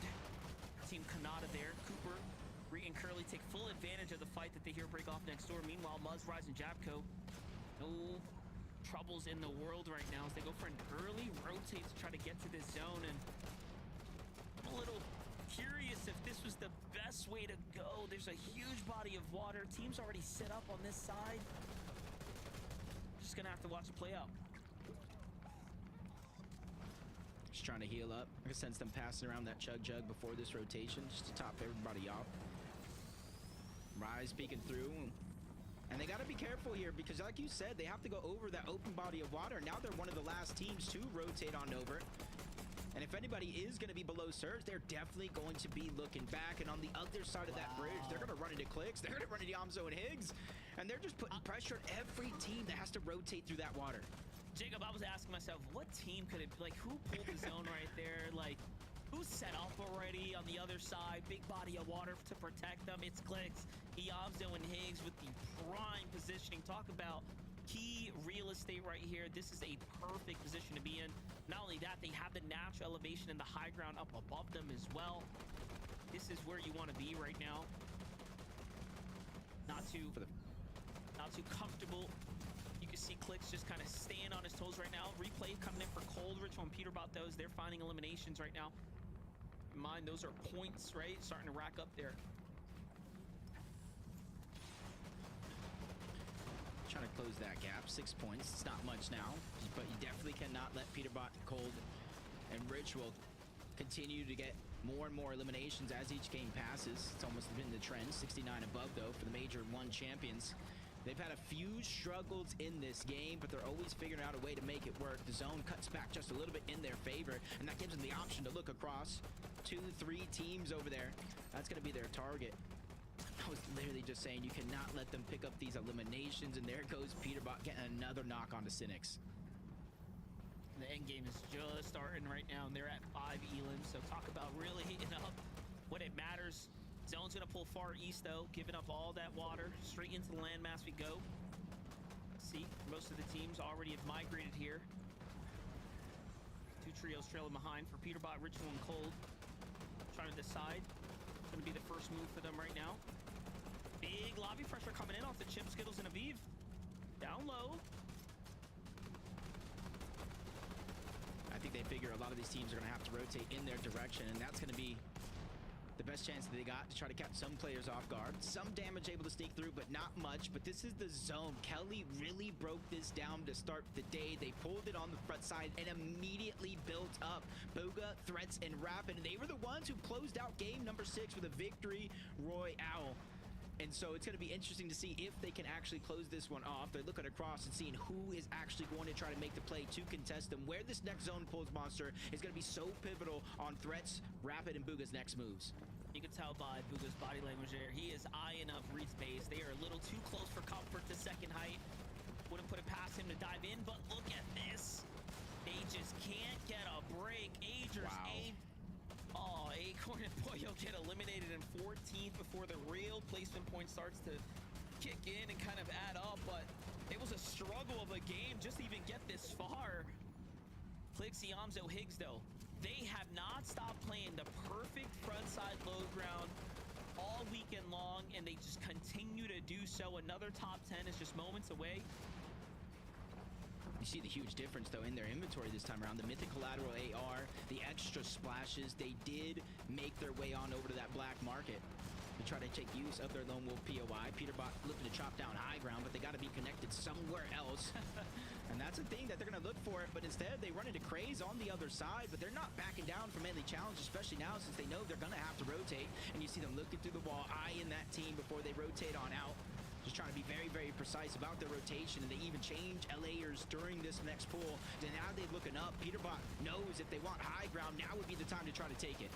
Yeah, they wanted to chop it down, but it's connected to the steam stack there. He didn't see or notice the fact that it is just going to be there and set up, but Yamzo, Higgs of the Gold Rush splash effect here continuing to rotate. It seems like they pull a little bit of a favorable zone on the low ground as well, so that's going to be perfect for them. Meanwhile, Booga, Threats, and Rapid managed to re-secure the base here, so all that material count doesn't go to waste, but Peterbot doesn't care. He's had enough of high ground shooting down. He's starting to eye up Booga, and we know what he does. He used that kneecapper so well to retake high ground.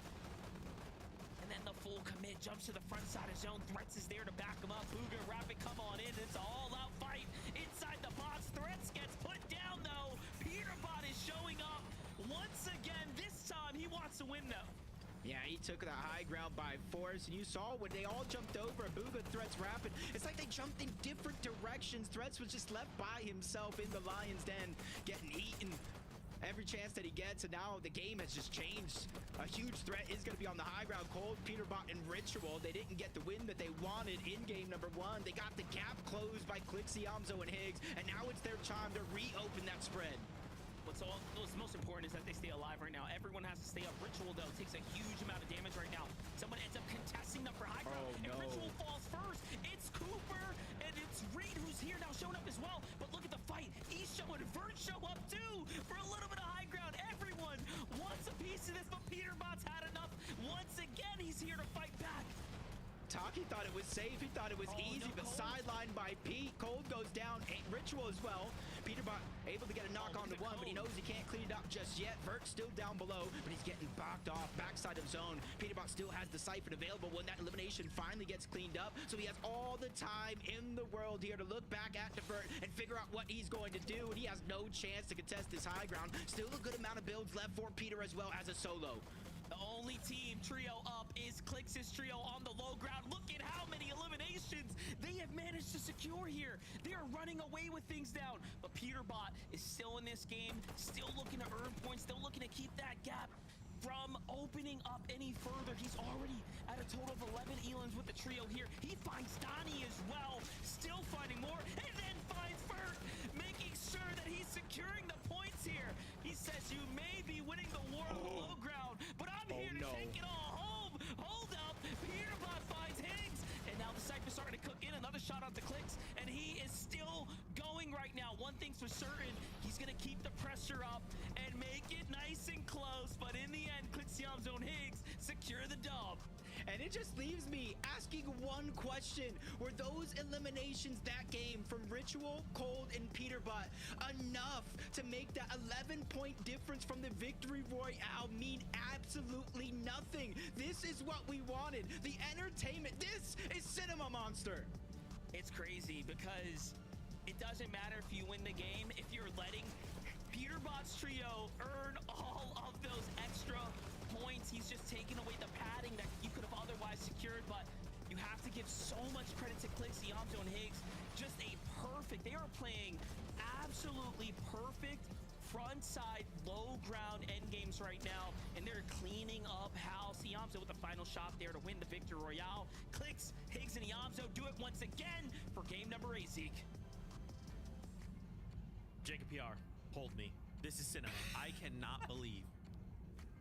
Okay, Kelly, was there a moment where you believed Peterbot was gonna 1v3? Was there a moment where you thought, Yes. oh no, are we about to get 1v3? It's okay, Clicks! Look, it's me and you! It's me and you. They got themselves a Victory Royale. That's what I like to see, but man, that was a very scary game. Peterbot went wild, but obviously I love to see from Clicks, Iamzo, and Higgs that they were really kind of leading the charge as they do on the low ground, right? And while everything else is happening, they're like, hey, just stick to the plan. I know it sounds like a bunch of stuff's happening and we could go for those eliminations. Let's just go for the win instead. I mean, and they did it to a T, like what we've seen them do time and time again. Around zone 9, they're kind of playing in the back a little bit. They had so many more splashes than what we've seen them, and they utilize that. We can understand why that's such an important part of their strategy. And getting those splashes, you get a little bit of a speed boost. You are able to control the front ground. And then while all the chaos is happening on the high ground, Vivid, and that was definitely the most chaotic high ground we have had this finals for North America, well, low ground just kind of gets free elims.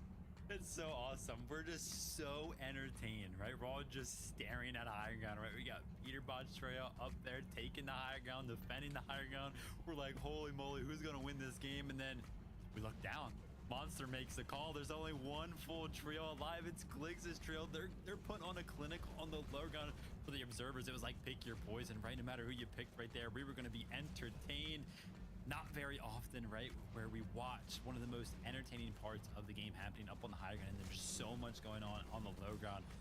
But what an incredible game from Clix, Iamzo, and Higgs, just taking full advantage of it. And this is what I was mentioning, right? they are not faltering at all.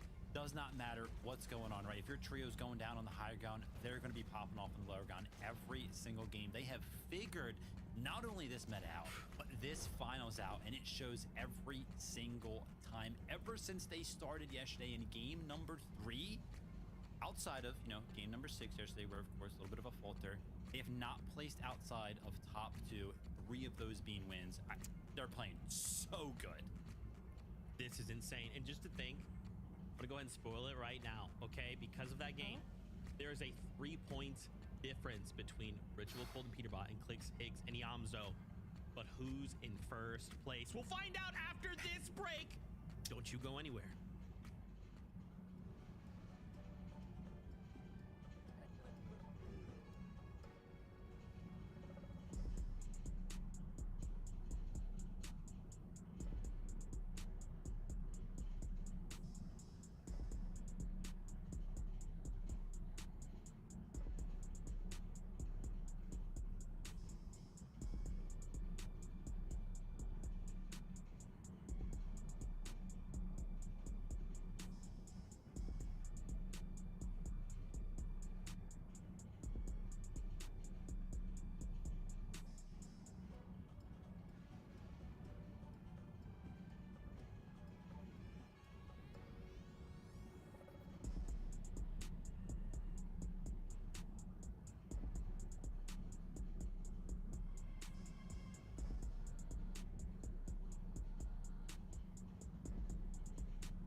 Welcome back to the FNCS. I cannot believe it, but Clicks, Yamzo, and Higgs got themselves yet another victory royale.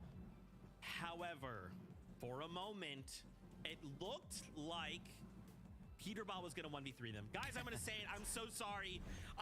The mental game, Peterbot's in my head, okay? Mentally, I thought, oh no, Peterbot might just 1v3 Clicks, Yamzo, and Higgs here because they were just on a tear. And like, Kelly, once Peterbot gets going, it's so unbelievably difficult to stop him. It's really funny. Anytime Peterbot does poorly in a game, you can almost expect the following game to be just absolute non-stop W king from him. And I love that. It's something that we've seen from Peterbot now for the last year, where he needs to prove himself if he doesn't have the perfect game. And this was very close to being the perfect game. An incredible height take from Peterbot, Cold, and Ritual, where it almost didn't really pan out, but they went back forward again, able to control high ground, even when Vert went for this bar for bar 1v1 against Peterbot, which is quite the feat to do.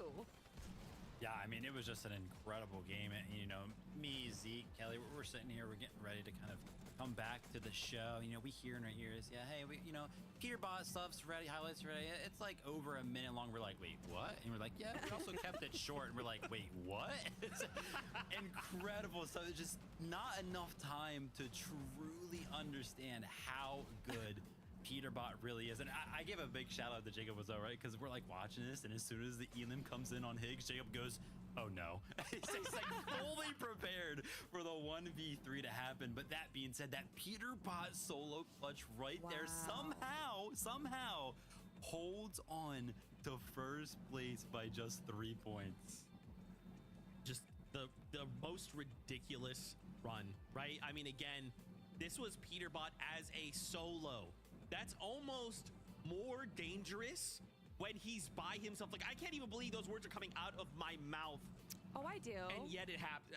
Kelly, I mean, he's just crazy. I mean, you look to the global championships and you have game 11 there where Peterbot eliminated like 8 players in 2 minutes. And I think actually in Major 1, he did the same thing potentially in game 11 as well. Peterbot is known as this insane player going for these solo clutches in the end game. And Zeke, you keep saying, oh, I thought he was going to go for the 1v3.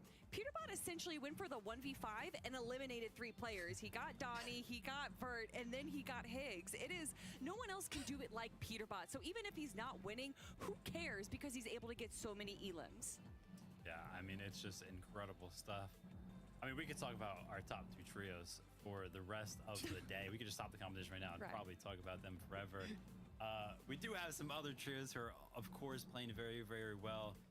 We got Braids, Visuals, and Aminish. They are still holding on to 3rd place right now. Pick up, you know, another good game, still continuing that trend. Zeke only having 1 game outside of the top 10. This game, they're going to pick up 7th place with 5 eliminations. So staying consistent in terms of that. But I mean, you know, our top 2 contenders, Kelly, they're running away with it, but it's very, very close. It's like 3rd through 6th right now. Of course, and that's what we're looking for, right? Braids, Visuals, and Minished making their way to the global championships over some of our bigger teams, the Big 7. I mean, if you look at our leaderboard right now, it is what players consider the Big 7, but if you replace Visuals, Braids, and Diminished with Kanata, Bolts, and Sphinx, however, they're not stopping yet either. They are still in our top 10. And Zeke, we have 4 more games to go. It already feels like the end of the tournament because so much has happened, but we're barely halfway through. Even just look, Kelly, like, look at those numbers. How many of those are zeros, as in those players haven't moved? And how many of them are going 1 point up or down? This competition is so close. Like, yeah, of course, obviously we're trying to tell this nice little story. I think Clicks and Peterbot over here just like blowing stuff up. We're like, okay, I guess we have to look at that too. Like, the competition is close with 4 more games left to go. Let's jump back on that battle bus. MDF, Jacob PR, take it away. Yeah, look, no doubt. I mean, we're going through a roller coaster of emotions. I feel like I've exhausted the pipes here. I mean, we still have 4 games in front of us, and it's looking like every game is a fight for the championship right now, Jacob. Yeah, and it's looking like it could be some of the most important games of Fortnite you will play this year. 3 spots for the Global Championship, and it gets exponentially harder with only 2 spots in Major 3. So, honestly, it's now or never for some of these teams at the top of the leaderboard.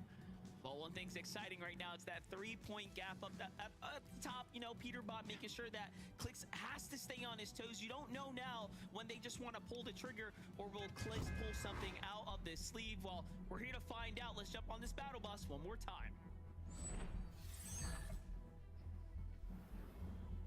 Monster, when this game ends, the tournament will be 75% of the way over. And that's really where it's going to start to get interesting. 3 games left, not enough time to make up a point deficit. So I'm thinking there might be a potential. We saw Peterbot land on Clicks. What about the other way around if the point lead over everybody else serves it? That's exactly what I was starting to allude to with how Clicks, Higgs, and Iamzo, or, you know, had the whole night to sleep on what all unfolded yesterday. You have to assume that they now, too, took that exact strategy into account, right? There might be a point in time where they say, you know what, before they can do us dirty, we probably should do them instead. So we'll just have to figure it out. And then I'm also thinking about, is 600 points enough to make it to global championship? Those are a lot of points. But then I start looking down at the standings. You know, it's only a game and a half difference. So this game 9, game 10 are absolutely critical to Clix making it to the global championship spot. Well, in the end, it is absolutely incredible Fortnite at play here. High action, high caliber Fortnite underway, and it just doesn't get any better. No, it does not. And you're seeing why every team, including Craze, Donnie, Joji, Yusuf, Yuji, and Phenom on the Shining Strand Bridge. Yesterday, most of the game, we saw him kind of going all out 50-50. Drop on one of them floor loots and quickly go to work. This time around, both games, they're choosing to try to disengage, play it out. They might not get all the loot that they want off of their spawn, but at least they got a shot to try to get more points, move up the leaderboard, try to get in that top 25 where you can actually make some money. I respect it. You know, like last game they did something similar, but you know, at the end of the day, they were in about 16th place. So when they survived the drop and they kind of play things out, they were just working their way up, chipping their way up. They jumped up to 14th now, so they're kind of in the running for getting closer and closer to the top 10, which I kind of have to appreciate. What do you think about Peterbot, Ritual, and Cold here, though, playing for the medallion, it seems like, here at the train? Yeah, business as usual for them, but you see the two arrows off on the side, two different bases already built.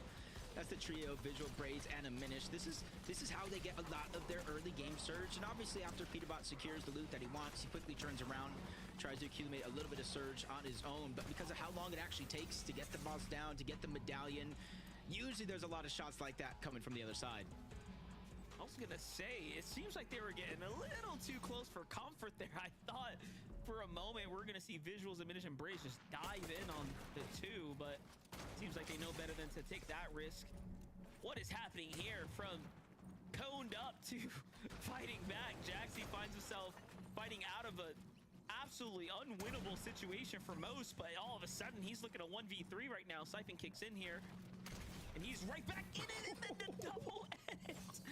That was too smooth. But Noah plays, Chaos Gaming and Kazas are here to rain on his parade. Jaxie, unfortunately, won't be able to celebrate much longer. Look, he's at 6 elims. 2 team wipes and then sent back to the lobby. My gosh. That last elimination was pretty tough, though. He slid. He was safe. So it was great for him to kind of pick that up. You said 6 eliminate. At least they got 24 points for this game. Could be the difference maker depending on where you're at on the leaderboard. And that's where Kaz was able to quickly break. And there was really no time for him to react. The full trio was already there. Jumping on top, closing off every possible escape scenario. As we jump aboard Clix, Yamzo Higgs. Hey, much closer this time around than we have seen in some of previous games past. Clix is going to be the one leading the charge of trying to get that Storm Surge first. Yamzo Higgs still looting up underneath the vault and all the surrounding land to try to get a lot of those extra heals up here in this base so that we can have a smooth game. Ooh. They want to be absolutely sure to find Peterbot, Ritual, and Cold if they decide to try to sneak up on him. And this is why they're all kind of positioned up, like you mentioned, really closely to one another, but all with different angles, right? Looking for teams lurking, kind of sliding up on them. You have to also take into account, like, those shots they just put onto Peterbot, you know they know, right? Like, they're still at the Lone Wolf layer. But what are they thinking right now? Probably just being very, very precise. And you kind of mix in a little bit of that last game, so they're just trying to get and see where a lot of these players are rotating to, mainly on over towards the black market. As Yamzo taking that other angle, looking towards the south, spawning out one of those towers in the distance and immediately trying to go to work. And you're seeing in the minimap as well, marking a team up there in that last game as one of the first times we were able to see them access that black market underneath Magic Mosses. And it helped so much. You saw the collateral AR. They were able to get at least 4 different sets of splashes on top of it, something that weren't able to do at all in day 1 because of a lot of those north zones. For Ishutaki, though, a bit box fight right here. Taki's already taken out. A lot of credit to this team that tried to play for high ground, try to put the dub up on the mark. Came up a little short, but Gotta respect it nonetheless, and unfortunately, Ishu just forced to completely give us this entire situation up right now. Yeah, it does look like Seek and Fear are still underneath. Might be a 3v2 situation, so a blessing that they came in to crash this party, because now that Solo is going to be able to get out and get a chance for the reboot, but Veer being pushed back. A lot of these are his builds. That's why you see Creon playing careful, and you see that they're the ones that made that quick jump on over to Black Market this time around. Mythic Collateral AR is just shredding through these builds. Big damage onto Veer. Another elimination cleaned up with ease, leaving Seek by himself in a 1v3 situation. And immediately they spot him out, get him to move. Those audio visuals being the difference maker as they get wiped out of this game. That Collateral AR so good when it comes down to keying in and keeping the pressure going like that. Peterbot, Cold, and Ritual, though, getting right back into the fighting action here. And what's so interesting is that they're fighting the team that Clix's trio was just eyeing up for surge tags here. And it makes you wonder if they are hunting right now, kind of on the warpath of Peterbot's team, just trying to see if they can find them out, bait them in, wait for them at the edge of Storm, right? This is very intentional right now. Yeah, especially since I mentioned them being able to access the Black Market on the side of Clix and his trio. Zone is pulling towards the south, so this would be one of those scenarios. With the Storm Surge they got early on in the game, they can backtrack, but now you just got Peterbot in your path. A 3-point lead. And he is not straying away from these risky plays and these big moves of rotating towards the north and trying to cut off that whole team. But there is going to be one player, that last Solo, still in the minimap down below. You see him just above Lone Wolf Lair, just south of what Peterbot's initially at. And it does look like because of that third party, he is going to be able to stay alive.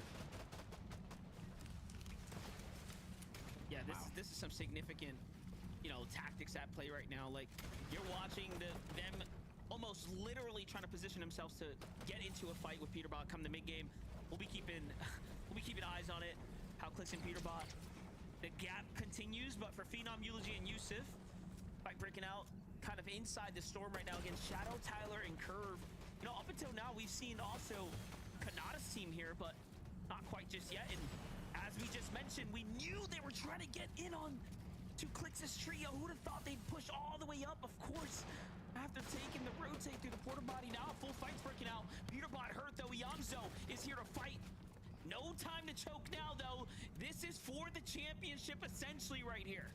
Yeah, this would give either one of these teams, assuming they finish at least in the top 3, a big lead going into the last 3 games of the day. Peterbot, Cold, Ritual choosing to disengage. Zone pulling all the way towards the south. They say, hey, we're just going to go ahead and go back on over towards our Black Market, our crime city for now. We'll meet you later inside of the zone, because now both of these teams know which outfit their opponents are wearing. But Click's getting some good damage on somebody trying to move through that porta potty, forcing the remaining 2 players to just wait and expend a lot of their materials.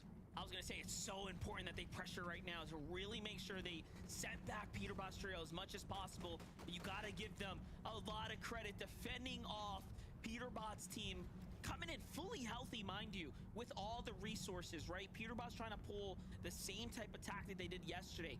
Just put Clix off of the ball game, right? Push them off their surge strats, reset them, make them kind of fall in the mid game when surge gets active. But this time they were prepared, and it seems like, I don't know, man, maybe they pulled the trick out a little too soon yesterday.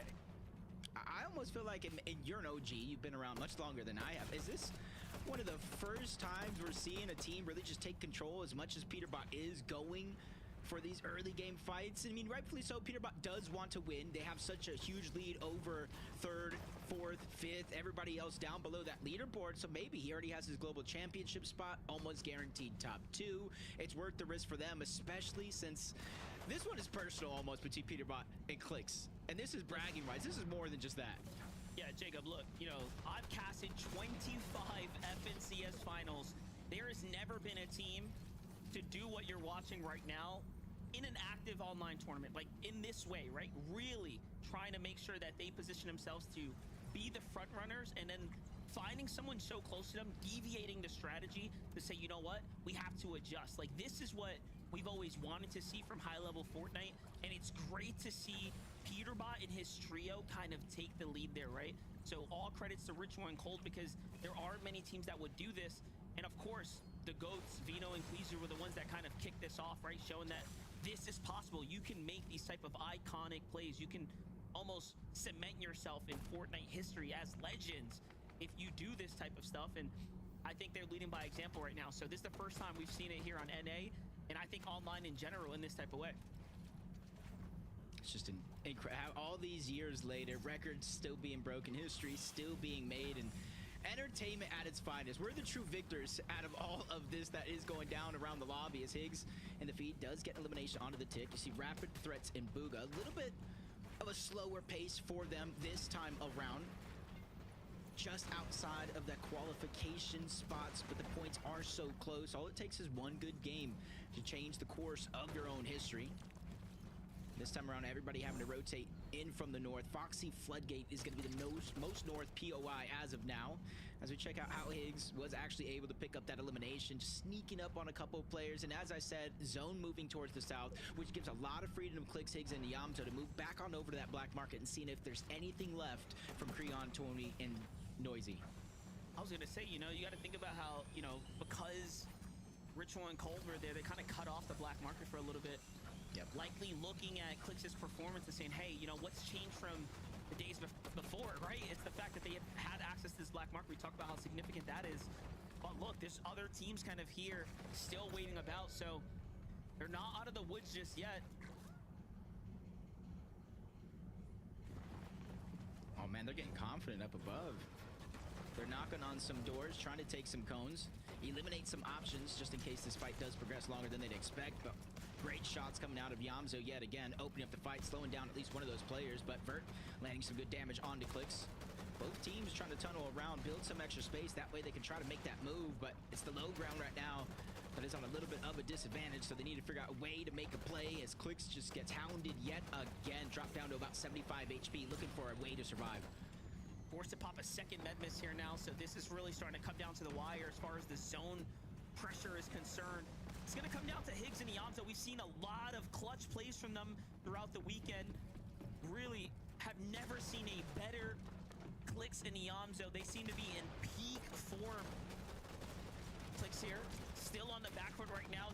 51 damage put off right there. He's going to win that trade. The edit was there, but unfortunately the tag couldn't follow up in time, and this low ground, I was going to say, really difficult to play off of. It seems like the zone gets the knock for Yamzo, and that's going to be the go sign for them. In here they come with the kneecappers are out. Taki's there, but no! The pre-fire shotgun! Onto Clicks takes him down. Higgs loses shield here. It's going to be up to Vert to come through, and Vert actually finishes off Clicks. Think about what this is going to do for the damage as well. This is an extremely big elimination right now, and a time waste. And Maniac was just here. This reboot might not even be up.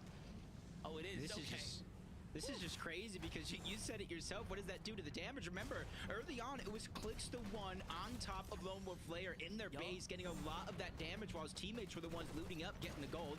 We'll see how it turns out for him, but Cold is down as well. Monster.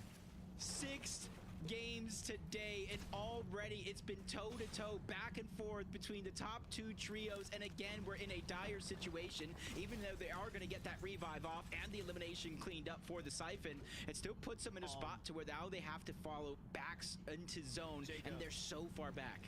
Can I just say how smart that was? They left it down body until they picked up Cole, so the Siphon kicks back in for Cole. Like, the little things that happen at extreme high level Fortnite is what makes me love this game so much at a competitive level. And look, they are back like they never left. They are just not looking to make any mistakes. This is incredible stuff. Those little differences really mean much, because now they don't have to use a med mist, they don't have to use a med kit, no bandages, no worries there, at least not for now. And again, I always say this, they're looting their POI yet again. They don't even necessarily drop there and loot the whole thing. That's from time to time you see extra teams come in, try to grab the scraps. He dips his toes into the water, the gold splash water that runs through Crime City. Get the extra speed boost, faster farming speed, and that's where he's going to be maxed up on materials in no time. And not too far away from where the zone is pulling now. And this is where you're seeing a lot of teams utilize that gold splash water, just dipping their feet in. They get the speed boost. They get this pickaxe speed boost. And then if they do have that kneecapper, then they're definitely going to close the distance of these. I mean, at this point, I'm more concerned of like storm sickness is going to kick in. Like, they're playing deep in the storm right now. We still got a lot of, you know, Fortnite to go. The North is still kind of playing the zone right now, so very favorable short rotate for them. It might force them to tank a little bit more than usual. I'm just trying to keep all the options, you know, open at the moment, but Shadow, Tyler, and Curve right now on the move here, playing this kind of high ground, trying to see if they can have a position here, but Noah's already set up. Visuals and Minish are there. Take a look at the highlight from Agers, Acorn, and Pollo on the eastern side of the map. This is what happened last game that set them back this time. They don't lose Pollo, so they're going to be able to maintain their damage, kind of carry this momentum into this end game right now. Another mountain in play here as well, so seems to be a repeating pattern. Yeah, almost everybody on this edge crossing their fingers right now, saying, please come to us on the eastern side. Don't pull up that mountain. Don't give us a max pull. Well, guess what? Fortnite doesn't really care how your fingers are crossed or what you're wanting. We're just going to give a max pull anyway. Agers, Pollo, and Acorn. This is something they've been feeling almost all weekend long. And the difference is exactly what you said. They were able to pick up those eliminations. They didn't go down, not rebooted. So this time around, with a similar rotation as last game, I expect them to be very, very much higher when it comes to that storm surge. Sitting in the storm right now, tanking for position here. Japco, Muzz, and Rise could be setting themselves up for another victory royale here. We've seen when they kind of get these types of zones and they get this high ground positioning early, they've turned them into top threes, second places, and victory royales. Do keep in mind, this is a 2-tick zone right now, so again, a lot of tanking right now. Ritual, Pewterbot, and Cole still tanking as well. If they just look over that way, they might actually be able to take them out the sky for a moment there. Seems like a fight's breaking out. And as of this game starting, they're only 69 points away from that top 4, which would be a qualifier spot because of Ritual, Cold, and Pewterbot in first place. So they know these last 4 games are going to be some of the most important Fortnite they're going to play, especially during this major. Pewterbot, Cold, Ritual. They're able to get that mountaintop just south of their actual POI. They're 1,100 damage above the surge, and they're looking toward the back. That player is in zone. They get the knock, the tick, and that was a player that already got rebooted in this game. Down again he goes. I was going to say, we saw him hiding before by himself. Seems like he just couldn't catch a break. And those are some important points right there. And look at that, he's just going to go for the material. So Pewterbot opting to jump down. Big upgrades here as well, potentially. All in all, a pretty great elimination for him.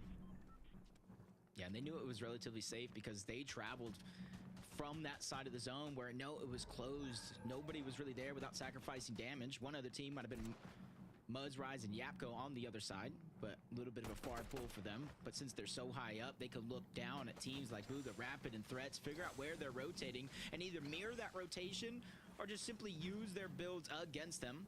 But they are going to beat off Booga, Rapid, and Threats. Yep, they're cutting them off down the side of that mountain. So not only are they going to get position inside of the zone, they're going to get priority over every other team.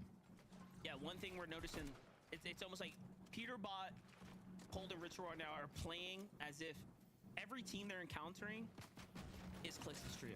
They're trying to put themselves in position to directly gatekeep out all the northern teams. They are looking for the fight right now.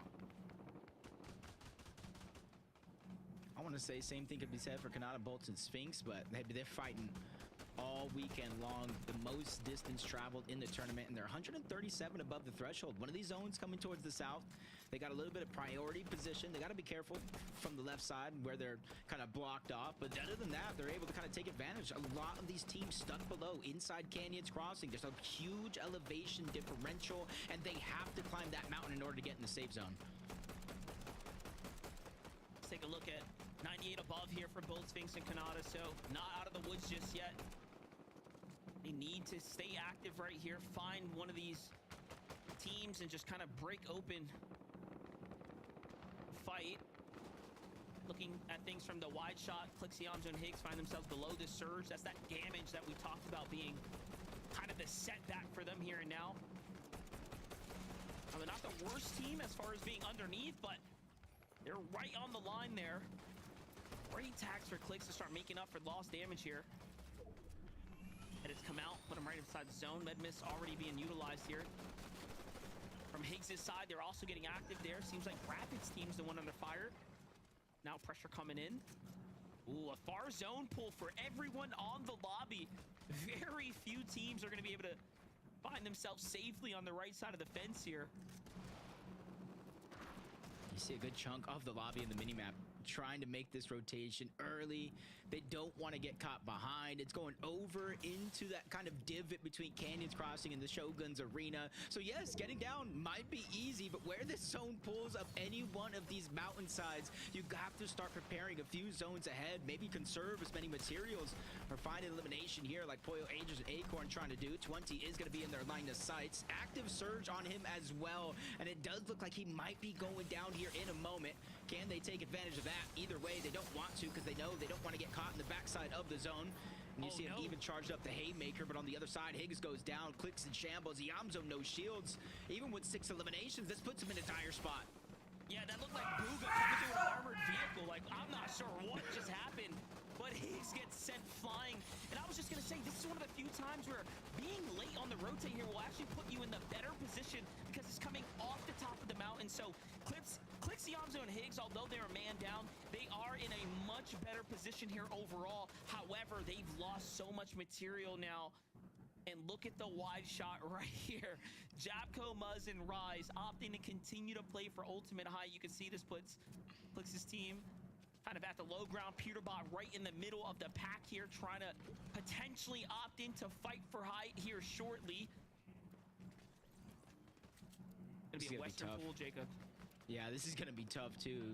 Even though most of it is on even ground at the bottom, it does slightly move up the side of that mountain. So you really got to be careful. For Yapko, Rise, and Muzz, looking down, putting pressure will be the key here, because even though that might not be the team they're looking at now, but Peterbot, Cold, and Ritual are going to be just underneath them. But instead of prioritizing a little bit of elevation, Peterbot is just trying to get ahead of this, try to look at it later, something that we see them do time and time again. Exactly that. They have to be careful because up above, down below, pressure coming in from all angles. No choice as he quickly slides to a safe spot down below. I would be a liar right now, Monster, if I said that didn't make me nervous. I thought it was over. I'm not gonna lie, but he was way faster than I was on the reaction speeds there to go ahead and save himself and break the fall. Smart play to give up the height there. You saw how dangerous it was getting, but it's not looking good right now for Clicks. And Yamzo, Clicks taken out here. Yamzo left to solo clutch this one out. Placement points are just starting to add up as well. We're in top 11 territory here, but there is so much action unfolding. Look at this. Peterbot finds another set of eliminations, and they're at 10 already with 24 players remaining in the game. That was a full trio. They just wiped off the side of this mountain, and the zone's going to continue to pull further and further over. And they're going to go ahead and sacrifice the HP, trying to make a smooth rotation upward. Muzz, Rise, Yapko still up above. They need to figure out a way to target down below. Down is going to be Yamzo still by himself. You said it now, no materials. He's trying to farm what little that he can, but there's still so many dangerous players in front of him, including the full trio towards the right. And he's going to take down Yamzo, Clicks, and Higgs. So he falls inside a top 10. This is really going to start opening up the placement points here for Peterbot. They already have the elimination lead, and this is where the gap will start to grow here. But first, they have to pop off. Ritual's going to fall. Peterbot gets crunched down to just 14 HP.